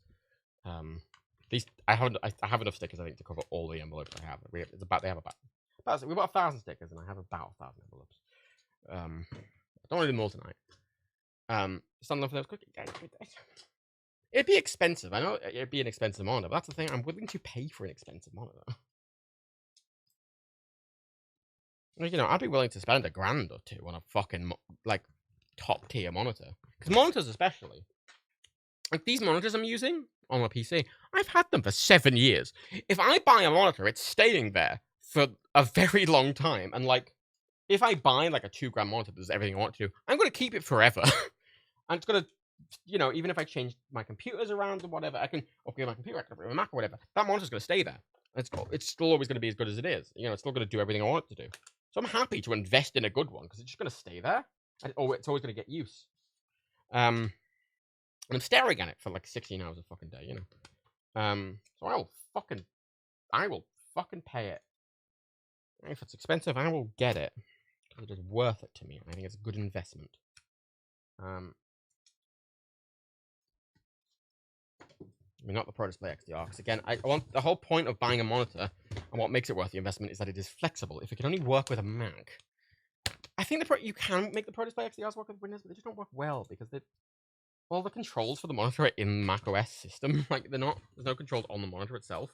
So you don't have a Mac, you can't like control like the brightness or like anything. And I'm like, that's the goal. That's the goal of all of this shit. It's kind of annoying because look, I've got my current Mac set up now. Previously I had the iMac, and then like the 24-inch monitor was like this on the side, like a little vertical monitor, like that. But now I've got the 24 inch, then I've got the MacBook like below it, like this. That's how I've got it set up currently. That's not my long-term purpose, you know.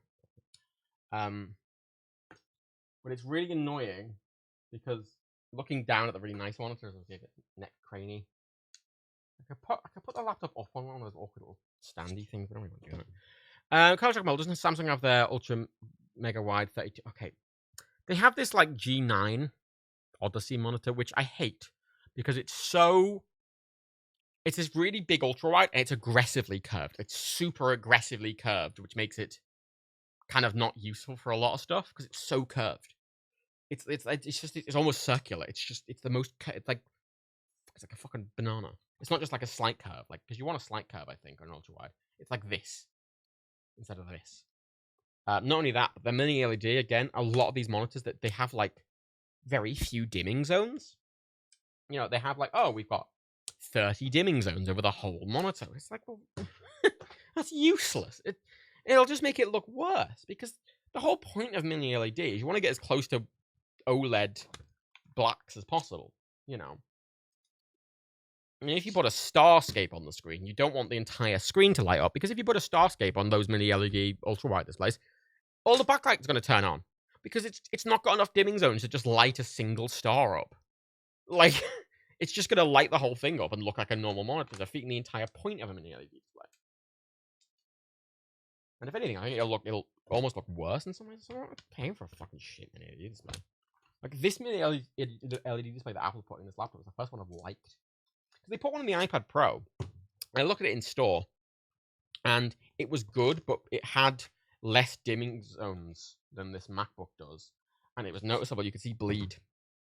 Like if you have an entirely black image and you have like a single white circle in the middle, for example, there'll be a bit of bleed on the side, whether it's, you know, some of the mini LEDs are like lighting the black pixels around it. There's a little bit of bleed on the iPad that was noticeable. And I'm noticing a tiny bit of bleed in some contexts on this display, but like, oh, it's barely noticeable most of the time. Like, I've never really seen it. Like, I've got one of my desktop backgrounds as like a Starscape, and it is just, it looks like an OLED. Like, it just looks like an OLED. It's great. Looks great.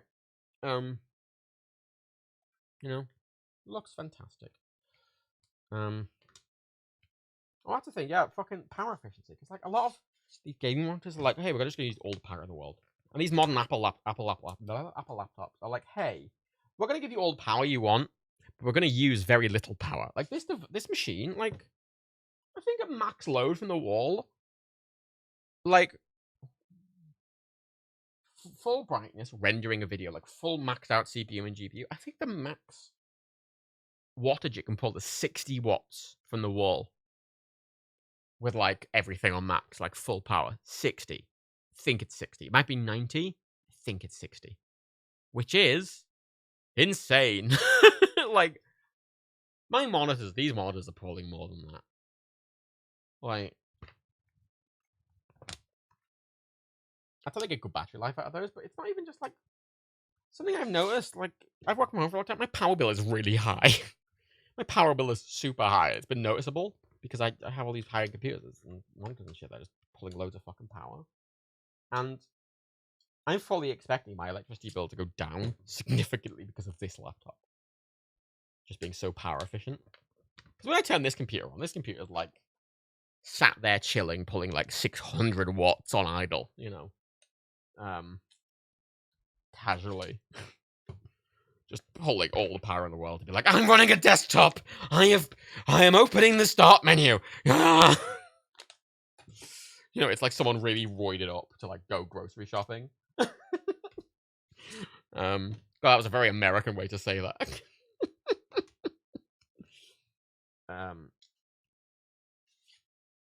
Whereas these modern, even previous Macs were really low, were like really power efficient anyway. But like these new modern ones are just so. It's like the power of them, like just performance-wise, is already incredible. But getting that plus using like half the power of something that you're beating is ridiculous. That's like the biggest jump I've seen in like computing, like on a desktop. It's a laptop, whatever, you know what I mean. Like it's not a proper like computer. That's the biggest jump I've seen on a computer, like. Ever, honestly, it's the biggest single jump I've ever seen. It's so impressive, and it made me really excited. It's why I've been talking about it loads on Twitter, because it's the first time I've been really properly excited by like an Apple, like a Mac, or even an Apple product in a long time. Like I've got a load of new Apple stuff lately. Like this was the year I upgraded everything in like one go, apparently. Because all my stuff was like 4 or 5 years old, and they brought a lot of stuff out that did everything I wanted to. Aside from the watch, which I resent buying, I went. Oh, aside from the watch, I didn't show the watch off. Aside from the watch, which I resent buying, because it was expensive, and honestly, it does basically the same as the other one. I just specifically wanted the blood oximeter. But fuck it, I have it now, and it'll last me like 5-6 years, or whatever. Hey Matt, did you see what Dan did to Petro's house? Who the fuck is Petro? Petro? I don't fucking clue. I don't care about Animal Crossing. I've been playing the new DLC of Animal Crossing, actually. I like it. It's the first bit of Animal Crossing I've liked. Because I really enjoyed like the design and building aspects of Animal Crossing when I was playing it, but it's just so fucking grindy that I hated it. But then they're like, hey, do you want to do that, but without the grind? And I'm like, oh, yes, please. But I kind of was playing, and I got a bit annoyed. When you start the DLC out, you do like a load of houses, but you can't make the houses any bigger. It's like, oh, make me this big house in like with all these features in this like tiny box room. And I'm like, oh. You unlock all those things later, and I haven't yet, and it's kind of put me off playing it, because kind of every house I go to, I have to just make it shit because I can't fit anything in. And it kind of puts me off, because it's just so needlessly limiting. It's not like a fun limitation either, it's just like this needlessly tiny house. You can fit fuck all in. I haven't played the Switch in a little while, actually. God, I've played all my tech recently. That's a bit weird. I've played all my portable tech lately. I replaced my phone, my watch, my headphones, my over-ear headphones, my in-ear headphones, my Mac computer, and my Switch. And my backpack. What a time to be alive. It's kind of cool. I mean, I like tech a lot, and it's kind of nice getting a lot of shiny new things. But I don't like doing it for two reasons. A, expensive as fuck. B, it's really wasteful, I think I see a lot of tech channels that are like, oh, you know, every year they get every new phone, but then they get like all 4 variants and like, oh, we're gonna test like every, you know, I have like 60 billion phones, and even people who aren't that, like people who buy the new phone I'm gonna buy the brand new phone. Yeah, that's so wasteful, so financially wasteful, because it's also just like e-waste is a big problem, and not only e-waste, but the amount of production. Yeah, like the environmental damage production of any of these things is huge. Like this year, I needed to upgrade all these things. I need to upgrade my phone. My other phone was absolutely not fit to purpose anymore. Just couldn't do a lot of things I needed to do, and the battery life was just abysmal. Not only because the battery just degraded, because I could have replaced it, but also just because it's an old phone. It wasn't very power efficient. Even at its best, it couldn't get the battery near the battery life I needed from it.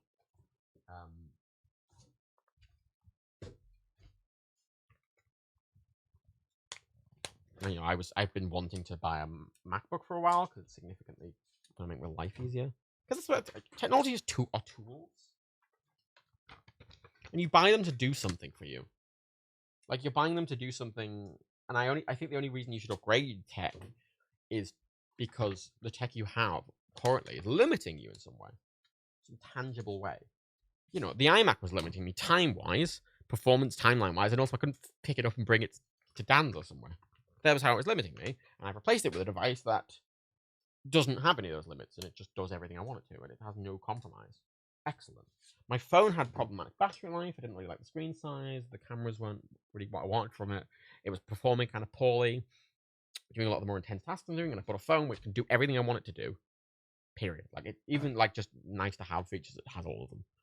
Like all of these devices I have now do everything I want them to do. They're like, for years, tech. I think there was a lot of periods where like tech was coming out and it was like shit. It was such a big leap every time, and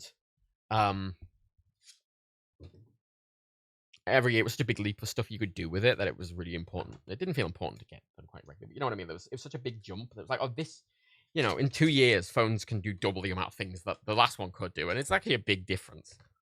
But now the chance are really diminishing. And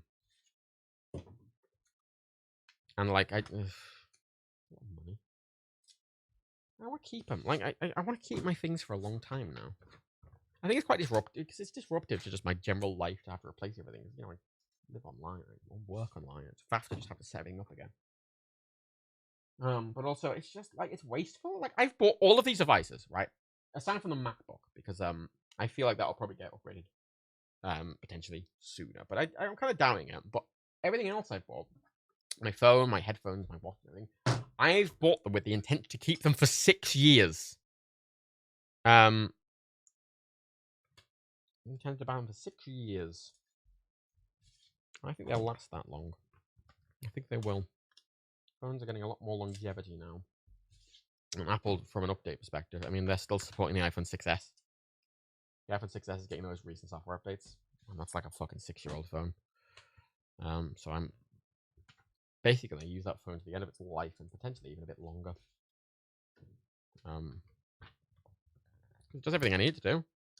It's not like, you know, I say back in the day, I was like, oh, you'd get a phone and be like, God, I wish you could do these things. You know, because there was all these technical limitations. Like, oh, it doesn't do this and this and this, but it was just because it didn't have tech now. But now, all those things I wanted phones to do, they do. Now, like, this phone does. I'm like, oh, I want these type of cameras, and I want a 120 hertz display, and I want a really good all-day battery life that just will fucking do anything. I want to be big, and I want to do this and that, and this, and blah, blah, blah, blah, blah. It does all that. It literally does everything. Just everything that's ever been on my phone wish list, it just does. And I'm like, oh, sweet. Deppy, apparently the latest version of Crossover can run GTA 5. So, Crossover is an app I have tried using, and I have a problem with it. And it has something to do with my computer setup. It has trouble installing stuff. It comes up with giving me a load of errors, which are apparently related to antivirus stuff. I think it's related to my ad blocks or something. Even though times nothing not working. And even then, I kind of set up like Left 4 Dead with it, which apparently works really well, even on the M1 Max. Through it. And it launched, and then it crashed, and then it caused my entire computer to crash. And every time I tried to run it, I got a fucking Windows exception error when I opened it. Because if I wasn't getting random fucking Windows errors, who else? Who would? You know? I emailed their support, and they just didn't really know what to say, and I kind of gave up. I'd like to get it working. But it didn't, for me, annoyingly. But I'm hoping, apparently there's a load of weird little bugs with these new chips, because obviously they're brand new and they just came out. Apparently most of them get fixed within the upcoming 12.1 macOS 12.1 software updates. I'm hoping when that comes out, all of the little teething issues will be solved and everything will sort of work normally, and I'll get really good battery life. They were tying really good battery life on it, and I am fucking. Granted, I've not really used it off battery, off power. I used it once off power, out of curiosity. I wasn't really doing anything. I was just sort of using it. Had my lap, just browsing it, and a bit of editing, and like kind of heavy, not heavy, but not, you know, semi-heavy. Work at it, died in 2 hours. Like, and I went, oh fucking hell! I watched my battery usage, just fucking nosedived. I'm like, what the fuck? Why the fuck did it nosedive? That's like, even in the fucking worst case scenario, I'd expect it to last more than that. And it should, apparently. It's apparently just a bug that some units are facing. And it's literally apparently fixed for everyone on the next update. And I have debated installing the beta of macOS Monterey. But, I'll just wait. It's coming out real soon, I think. Should be coming out real soon. Hope it comes out real soon. I need to fucking download all my fucking Google Drive shit first of all. That stupid fucking external drive. I did have one alternate option for my external drive storage, and that was to literally use a server. Literally set up a server in my house. A Mac server, to be clear. It doesn't have to be a Mac server. It has to be a Mac server. I was looking at like the base model M1 Mac Minis. Like, the price of them new is Apple Business offer business pricing on them, which does make them quite a bit cheaper. But I was looking even secondhand at them or something. Just something that can act as a little file server and stuff like that. Something. I want the M1 one, if anything, just because it's fucking power efficient. I want to leave something running that's going to use power. I want something that's going to fucking pull 5 watts from the wall and not worry. No, it's not a defective unit. It's just it's brand new hardware, and the software and firmware is just not like mostly there, but it's not. I am quite actually. I'm more excusatory than I normally would be, because it's gonna have some teething issues. It's a big switch over. It's not just like a simple new chip. It's an entirely new architecture and a new chip. And entirely new architecture on those chips, running entirely different process. I'm like, yeah, there's going to be teething issues. And I will accept those for a brief period of time, as long as they update them, which apparently they are. Also, Debbie, they've got GTA 5 running on Crossover, but A, running poorly, and B, GTA Online won't work because it requires kernel-based, it requires some specific anti-cheat that they can't do. Deppy, Matt, you talk about shit about people buying Macbook Pros for emails. No, I wasn't talking about shit. I was saying that, like, people shouldn't buy MacBook Pros for really basic stuff, because the base Macs will do. That's what they're for. MacBook Pros are really professional work. looking at buying the literal most basic bare bones Mac that is in existence, and the cheapest one in existence, to which is both a file server and a general hub system. Latest crossover patch has online working. Oh, that's fancy. As I say, crossover won't work properly for me, so a bit redundant. I almost bought it as well. I was going to buy it, but just I can't get it to work properly in the system. I think it was because I use AdGuard, like system-wide AdGuard. I think it was that, but I disabled it and it kind of worked for a bit, and it's not working again. And then I like completely tried it on a new user account without AdGuard running or installed. I kind of disabled my background applications, and I had nothing running. It was still fucking having issues. Something up. So I don't know. So now, it's neat going through it though. I found it very interesting. Of like just a, it feels like I've been enjoying exploring it and seeing what works and what doesn't and how, because it's just such a weird new system. It's genuinely doing something different and interesting, and it's exciting. Like messing with it and seeing what it can do well and what it's really struggling with, which is a lot, and it's just fun. It's just a fun thing. I've really enjoyed it. I love it. I genuinely love it. It's too big, but also not big enough. I think, which is my problem with it. I say it's like too. It's more cumbersome than I'd like for like just taking around with me. Because I had to buy a big backpack for it, and I'm like, it's not something I just like. You know, if I was just going out, I wouldn't bring that backpack with me. It's too fucking big. And it's not. I wouldn't just throw the MacBook in my bag if I was just like going out for a coffee. Like I'd be like I'm dedicatedly taking it out with me, you know. But needed the performance of the 16-inch. You know, 14-inch still pretty chunky. It's smaller, but still chunky. Still a chunky boy. Would have fit in the smaller bag though. That bag I showed off earlier, I bought. It's a 30 liter. They have a 20 liter version, which I do actually have over the other side of the room because I need to return it. That bag would have fit the 14-inch. And I would have preferred it because it's a bit more nimble. But alas. God, my back hurts. How am I doing this 3 hours?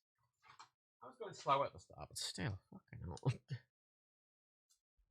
God, you know what I'm really excited for? Buying pre-fucking printed envelopes. I never have to do this again. Because once I've gone through all these stickers, I shouldn't ever have to do it again. These should be the last stickers we ever need to buy or use. Lead time on the new one, month or two. So they're supposed to be sending me a printed sample, and they haven't yet, which is annoying. So I want to see a sample of the actual.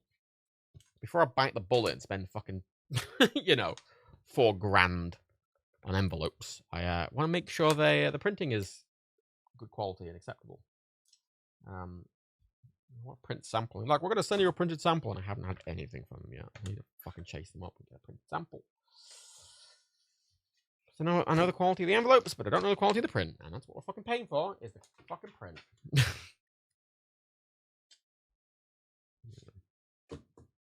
We're looking at maybe scaling this up as well in the future, maybe adding some more slots to the Patreon.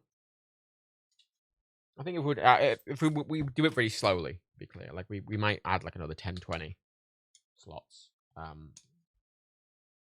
that stands we do like 450, but we get 500 of everything. We get 500 of the prints and stuff.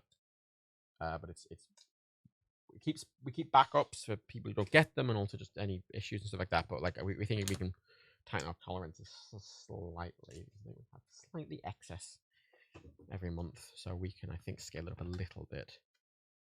But the problem is, because all of these services basically work, you can't just be like, I want 550. Like you either order 500 or you order 1,000. Like, you know. I mean, I guess you could order 500, then another order of like 100, but like because you're buying up cost scale, so if you buy 100 on top of that, it becomes really expensive. So kind of if we were going to scale it any further than like another like I don't know 2030. It'd have to be by like a almost doubling, which I don't know if we could. I don't know if we could manage that demand, or B, if there even is the demand. Because we found the demand. We were really humbled by the amount of demand there was. Like the huge amount of people who came out were like, we want the prints, and it sold out immediately. But it's kind of hard to gauge how many more there are. Yeah. Like we were kind of unsure we would even sell out of the 500, and we obviously did very quickly, which implies there are quite a few more people interested. But it's hard to gauge, and because of how we do it, we can't just like open it 1 month and be like, "Ooh, we'll see," because scaling it up requires a lot of money and work beforehand. We obviously don't want to spend loads of money and spend loads of work. Being like, we're going to scale it up to do this many, and we would want to buy like 1,000 and be like, "Oh, we haven't sold nearly enough." I'm glad people are enjoying the print though. Very nice. Some people it's taking a while to get to some people, especially international. I say especially actually, I think entirely international. I think some people. I mentioned on Patreon the other day about in the update that like some people hadn't got their print, but it was because it was alright. I think because their address was entered slightly incorrectly. There's a few instances of that. Some are more incorrect than others. Some are like very minorly incorrect, and some are like have a bit more of a major error. And in theory, none of them should be necessarily. You could infer all the correct information from them. It's just all these postal systems are automatic. It's very easy for someone to get routed to the wrong place and just lost. As I've kind of said to people, we're trying to be quite generous with sending out replacements. But there's obviously only so many we have, and also at the end of the day, please enter your address right. That's your responsibility, please. like if you give us the wrong address, that is very much on you.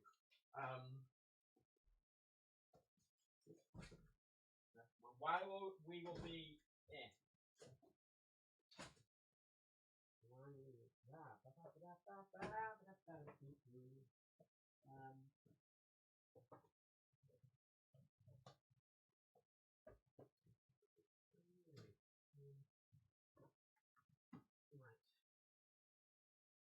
You'll open the box of white ones. I don't have stamps on because I haven't stamped all the international ones yet. I've still got loads of stamps there. I haven't.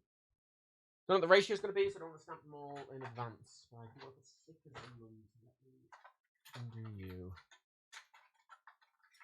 Oh, it's a very exciting stream. I'm always impressed that people stay around for these. I do want to get back into proper streaming soon, by the way. I know I've just been doing these. So I'm that GTA like Definitive Edition stream. I think all I've done is fucking print packing streams for the past like 2 months. Which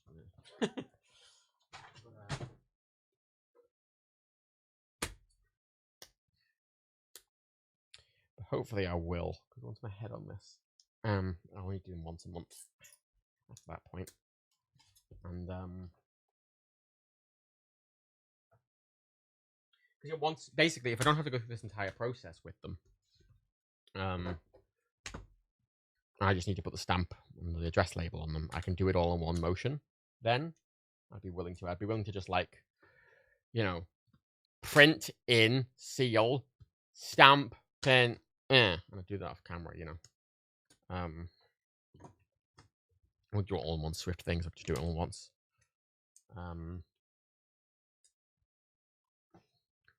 I'll be on top of stuff. This month is just fucking rammed. I've been behind. Afraid I've been burnt out. I've got a lot of work to do. I'm glad I've done the actions. I'm glad I got them done. I'm glad I've got all of them done already. That has reassured me and taken one thing off my plate. So I'm gonna do the. Dan hasn't recorded all the Netcube ones yet. He's recorded the first 7 days, but I'm gonna try and do them. I'll have to do them tomorrow. It has to go out the day after.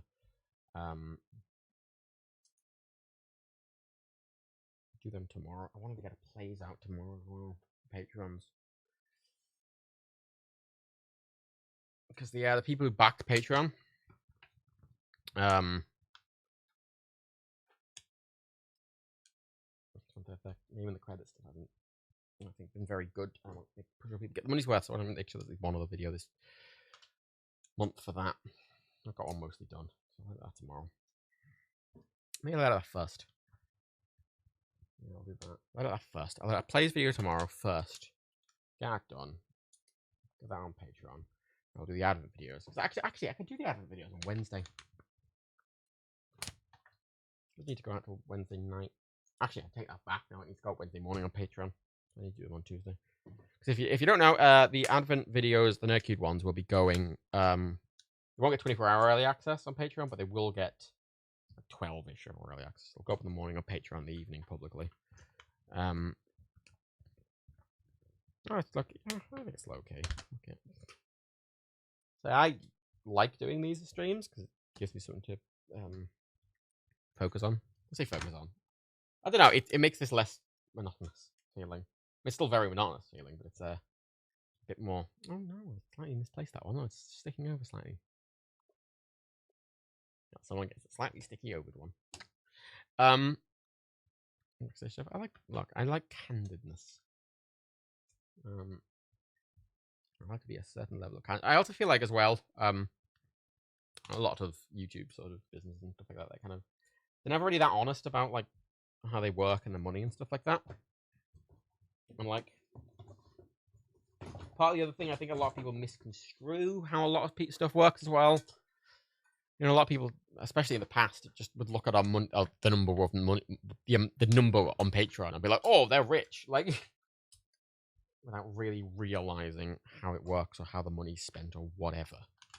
And even now, that's what the number says. Like, what does the number say now? How much are we making a month? It's about 11.5. Yeah, 11.5. Like 2 or 3. I think 3. 2.5. 3. I can't remember the exact cost, but a few grand of that goes on these, like the actual cost of these. Then we lose another bit to tax, national insurance. Then we have everyone's wages, the 4 of us. And then we have general expenses, as I say, like Dropbox, £1,000 a year. A lot of our insurance is expensive. Our accountant's expensive. Do legal things occasionally, which are expensive.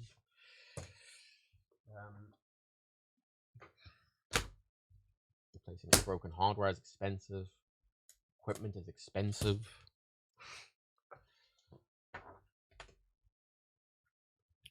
One of the things as well is like something I have to account for when we were like setting up. Well, I say when we're setting our wages, but when I consider our wages, one of the things I need to consider is the fact that while we're not paying for an office space, for example. However, those costs associated with an office space are on us personally. Like, you know, I need to live in a place with a dedicated office. I need a dedicated second room for an office. I need very good internet, which I wouldn't need normally. I'm using a lot more power than my power bill's way higher than it would be if I wasn't doing this job. You know, so then you have to account for that and pay as well. So we basically pay ourselves extra to just cover all those extra expenses that come from this.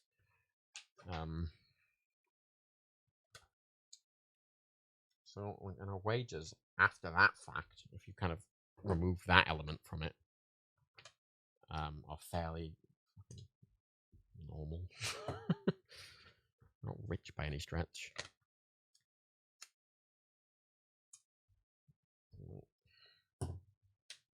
I mean, it's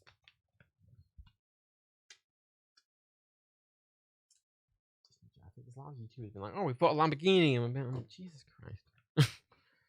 Like Dan said, because Dan said this in a fucking stream a few weeks ago, I think. Because he was talking about the peak of the channel. Like back in, you know, we're back at like the peak now. You know, it was like fucking exploding in like 2012, 13. When it was like exploding. On the best month of the channel, it was making like $30,000-$40,000 a month, which is insane. It was insane. And a lot of YouTubers at the time were like, I'm going to buy expensive cars and all this bollocks. And Dan didn't. Dan hired a bunch of people to help out. And he put it all in a big pile. I'm kind of coasting on that big pile. Now, the reason we haven't gone bust, even when we've been in the red, is because that was the whole point of reserves. It's a very unstable industry. You know, like if I look at a YouTube earnings graph, like from YouTube, like, you know, it's got like a section in like 2013, which is like 50 grand, and then it goes like to now, it's like £500, like, which is a big dip, I will say. We had like, from YouTube, like a month, we had about 500 to £1,000-ish changes month to month, quite substantially, and that's just from YouTube Premium revenue. That's obviously, there's no ad revenue or anything. It's just from people who have YouTube Premium who are watching, which is a nice amount. It's not a huge amount, but it's not to be snuffed at. It's better than none. So, and keep in mind, anytime I'm talking in this context about money, it's like when I say, oh, it's not on the company. Like, let's say when I was talking about a lot of the hardware over there and stuff like that, when I say, oh, £40 not more, it's like £40 to me would be a fair amount of money. For a company, it's just, it's like company. It's a different fucking scale. There's a different scale on a company scale. I don't know if I trust Steven Norco. I mean, I can drive.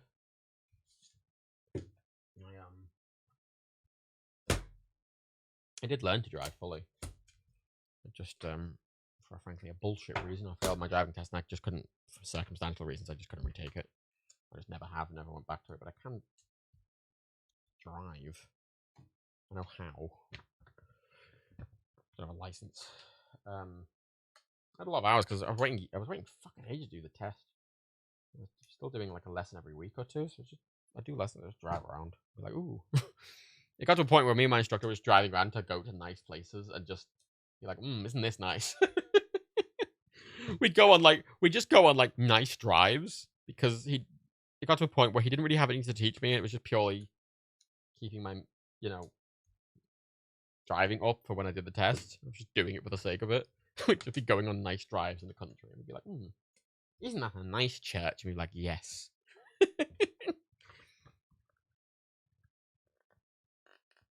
What's his name? I say it was Dave. Jim. Shit. Can't remember. He was an ex-cop though. He was an ex-cop, and he had when he was in the police, he did the advanced driving training, which is the one that lets you barrel down a major high street with your fucking flashing blue lights on at 100 miles an hour. Because there's several different ratings you can get in the police for like actual safe driving in those contexts. And someone you're allowed to do blue lights in certain places, but he had the full advanced driving course done. So he was an interesting person to have as a driving instructor, because he'd be like, "Oh, just see that car?" And I'd be like, "What car?" And he'd point, and it was like a car he'd seen the reflection of through like 7 bushes that was like a mile away. Like I'm like, no, I didn't see the car. No. Of course, he'd seen the fucking car. He's trained to be going down this fucking road at 200 miles an hour. I didn't see the car. I'm going 30 miles an hour, and I'm fucking having a nice time. Like. He was a fun man as well. We were driving around a lot of Liverpool. He had a lot of police stories. You just tell. We'd go past. He's like, "Oh, that's where a murder happened," and I'm like, "Oh, that's interesting." Oh, I once went to this road when I was an army copper, and it was when the toxic gang wars were happening, and there was a load of people on the street who were just fucking bashing each other in the middle of the cul-de-sac with fucking pipes and wrenches and shit. And they were all battering each other, and I drove into the road on my Todd, and I got there, and then they all stopped fighting, and they all looked at me, and it was like 30 of them, and I went, "Oh dear." And I'm like, "Oh no." He's like, "So I drove into them aggressively," and I'm like, "Oh." And then they all ran away, and I'm like, "Yes, I would expect they would." The 70s. 80s? 70s, whatever. Proper like fucking like life on Mars style place. Oh, this is the road where the murder happened. You tell me stories about roads. We'd go past and go, oh, that's the road where you, like, you know, there'd be like a flower shop next to a legal firm, like a fucking a police van. He's like, that's where you buy the flowers for your mum who's in prison, and that's where you get the lawyer, and that's where you tell the Crown Prosecutor that he didn't mean to steal all those things, and that you're actually doing it for a perfectly honest reason, and it was just purely accidental. You just happened to walk in a hoodie with your face covered, and then punch the shop assistant, and then stop and taking a bunch of stuff, and that was all a misunderstanding. You slipped, you see. And I'm like, oh, I see. A lot of the place you do driving, I mean, a lot of driving instructors use them in Liverpool, but a lot of place with him, a lot of the place I do like just general driving and parking stuff was in like Anfield and Everton parking, Anfield and Everton like stadium parking lots, because obviously they're empty. They're empty when there's no game on in the middle of the day. So it's a good place to go for a driving. And in the end, we just ended up doing a lot of emergency stops. It wasn't fun. I'd be like, oh, I haven't done an emergency stop this. I haven't done an emergency stop in 20 minutes. Oh, no. I have to keep your proficiency up at that. Then we do an emergency stop, which is always fun.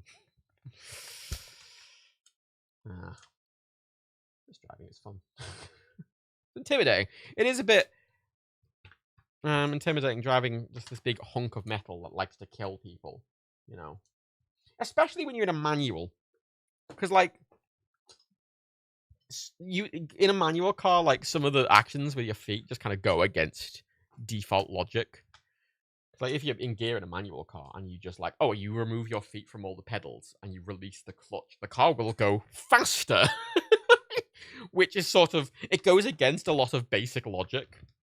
You know, if you take your foot off the pedal, the car will drive faster. Like so you have to push down on the pedal to get it to stop. Which is, I got it, but it's very, you kind of have to train your brain to just be like, no, you so have to do the opposite of the sort of thing you would initially do in a manual. And like honestly, like nowadays, like I wanted to get a driving license not because I wanted to get a car. I just wanted to get a license because I was in a position where I had the time and I found a good instructor. I went, fuck it, I want to get a license now, so then I just have it. But here's the thing, right? If I'd have passed my driving test, which I only failed because of, I got to a row of parked cars on either side of a road in like a residential area, and it was like the road was only wide enough for like one car to go down it. And I was approaching it, and there was another car coming from the other end of the road, and we both had right of way. Neither of us had reached the row of parked cars yet, and I was looking at them, and I was going, they're further away from the row of parked cars than I am, and I'm going the speed limit, so in theory, I will reach the row of parked car first, so I have right of way. Turns out she was speeding. She gets the row of parked cars first, and I see that, and I go, oh, okay. I pull over to the side, like before I get the row of parked cars, and she comes to me and she waves, thanks, and I wave to it, and I go, failed my driving test for that. I got a serious error for that, apparently, because I should have apparently pulled over sooner. Which I pulled over safely in time, not sudden. I didn't like go like I didn't like. I was like, first, that's the first thing. Second of all, she was speeding.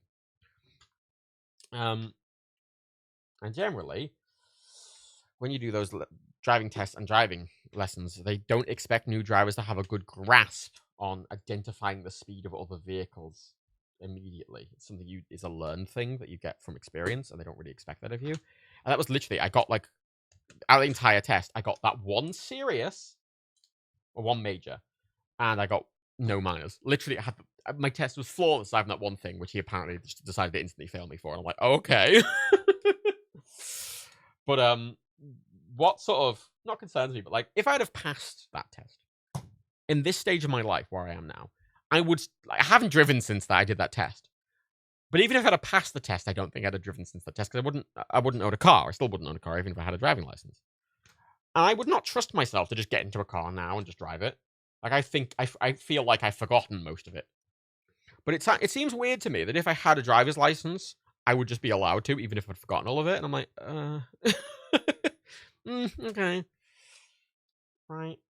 It seems weird that you don't have to like renew and be like proof that you can still drive properly. Like, it's weird that you don't have to like renew your license every like 10 years and take another like smaller basic test to prove you can still drive safely.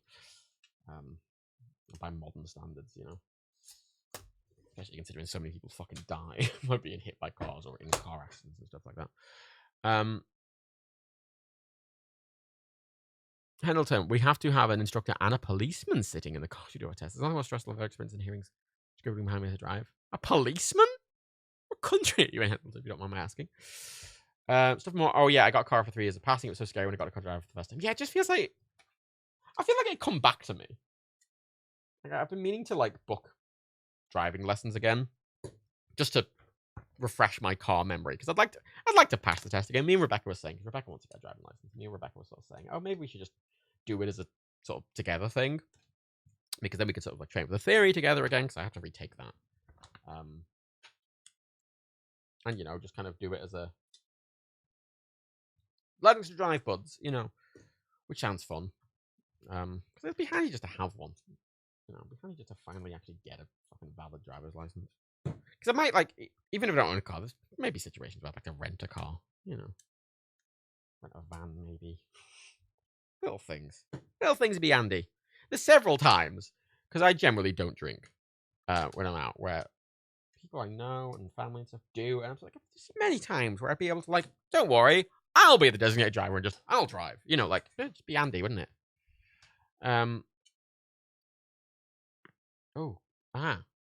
Crack.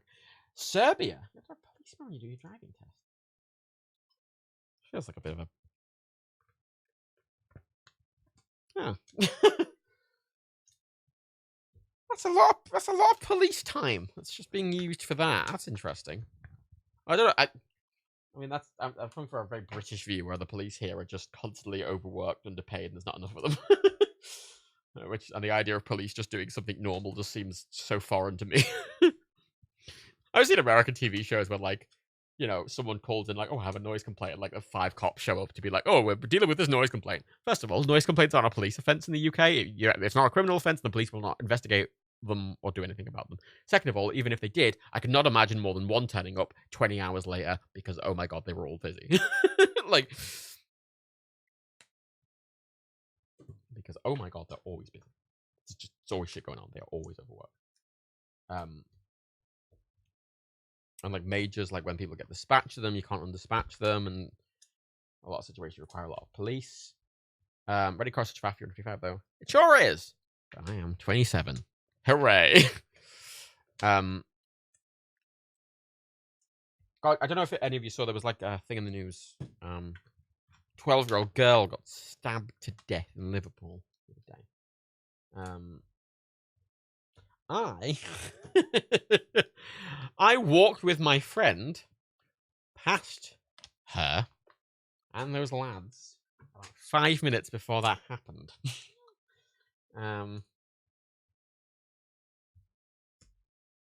I was around the corner with a friend, and we were sort of walking down, and like loads of police cars started going past, and bikes and fucking.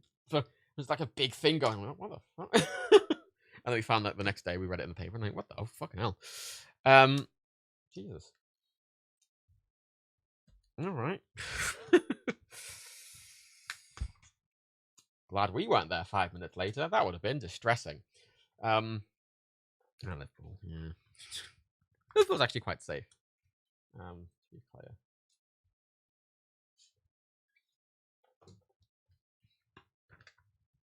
Just grief. Good grief indeed. Oh, I'm done. Nice talk. Fucking hell. So I've been chucking these like bits of paper just over to this side of my office, and they haven't accumulated in a pile. More so as just spread everywhere, and like it made an entire fabric. I hate these. I'll be honest. This is genuinely feels like the most wasteful part of this entire like packaging process is these fucking sheets. Which I tried to recycle. I don't know about the sticker backing on the front. This bit. I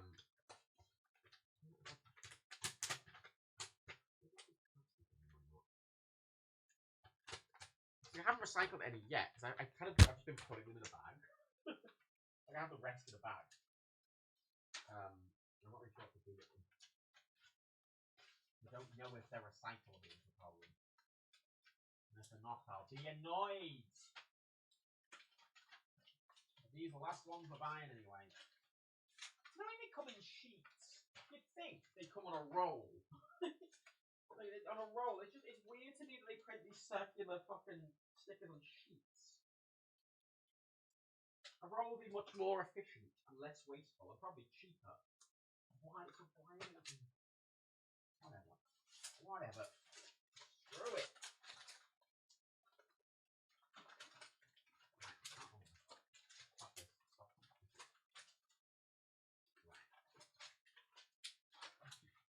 Yeah. For reference. Excellent. Excellente. Righty ho.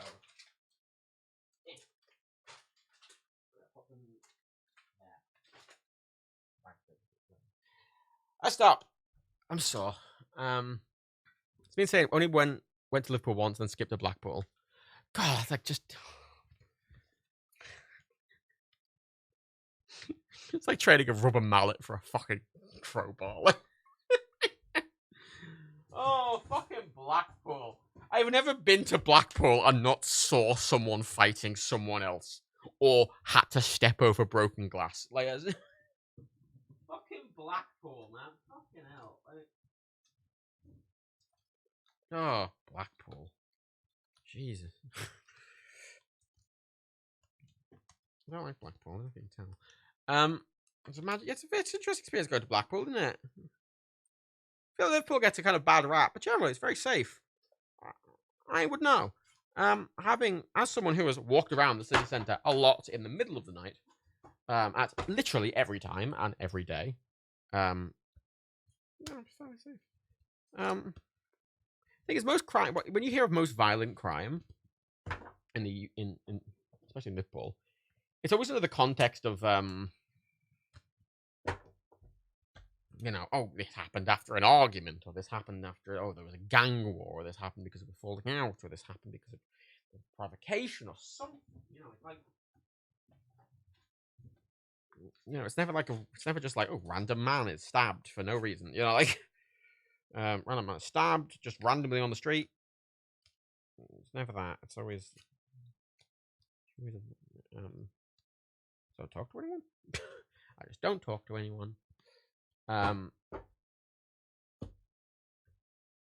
special experience, especially since I'd only been in the country for a couple of years, but terrified I can't stand the locals. Where is your native tongue? Inside, if you don't mind my query. I just find it interesting because, like Steve on the DadCube videos and stuff like that, like so many people, especially those who aren't from sort of Great Britain, really struggle with the accent. It's really strong. And I did it first originally, but I've gotten really good at it to the point that I listened through those videos to review them at 2x speed with music on in the background, with my own music playing, and I can still understand what he's saying. I'm very good at that. Saw Steve for the first time the other week. First time since the pandemic. I missed the boy. Good boy, Steve. Really like him. Stayed at Dan's an extra day just to make sure I saw Steve. I missed him being a big old dog. Good boy. Yeah, right. Nothing action though, sadly. I was supposed to see it when I was there, but there was a bit of a delay. Malaysian. Oh yeah, I forgot that. That's going to be a big language shock. Like,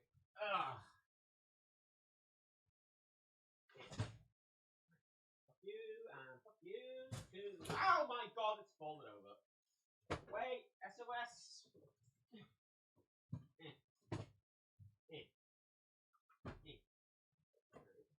There.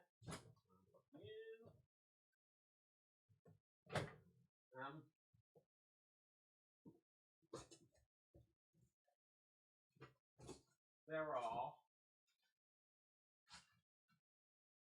3 more boxes of 128 envelopes each that I haven't gone through, which I think these will cover. So it's probably another 400 here, and that should cover the what, like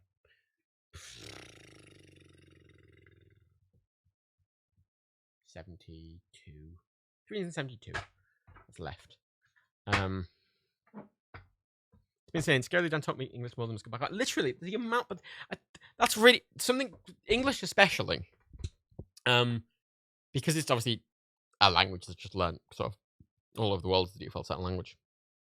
The amount of people who learn it through media is fascinating. It's why you often hear, especially like you hear a lot in Dutch speakers, that a lot of Dutch English speakers often almost have an American accent sometimes, because a lot of people learn from like American media, and that's where they kind of get their English experience from. There's a lot of countries where like people who learn English, they end up gaining a bit of an American accent potentially because that's where a lot of the media comes from. Languages are fascinating. That annoys me. There's one left. But whatever. Does it there annoy me? Haha, cool. Right. I'll have to do that other set of boxes another day, because I could do them now, but I don't want to. I've done enough. I haven't fully ticked it off, which is annoying. So that's kind of what I want to do, and I might in the next couple of days do it. I can do it later. I'll do it later in the month probably. Okay, I'm gonna go. Thanks. Thanks for staying with me if you're here all the time. Shit, it's my mouse. Wow. Where is my mouse? Oh, it's connected to the wrong computer. One, please. Thank you. Boop-a-doop-a-doop-doop. Boop-a-doop. Right, let me. I can just press this as the stream deck right there. That I can press that button. I forgot how my stream setup works. Wow. Wee. Oh fuck! I'll send you down the way. Who gives a shit? You can't go there anyway, probably. I'm gonna go.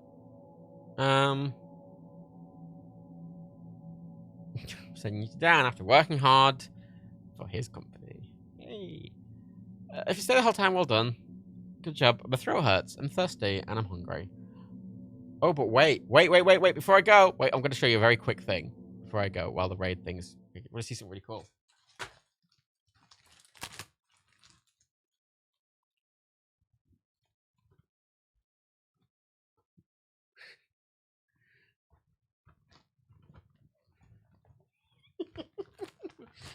It's a 2 kilogram bag of popcorn. Cinema popcorn from a cinema supplier. And it costs £10, which is cheaper than a large popcorn at a cinema, which is maybe, I don't know, 1/30th of this. I buy them occasionally when I have an inkling for popcorn, because it's often cheaper to just buy a big bag than like buying a single bag of popcorn. I never get through it all, and it makes my entire office smell of popcorn, but I'm going to have some celebratory popcorn. No. Goodbye. Popcorn.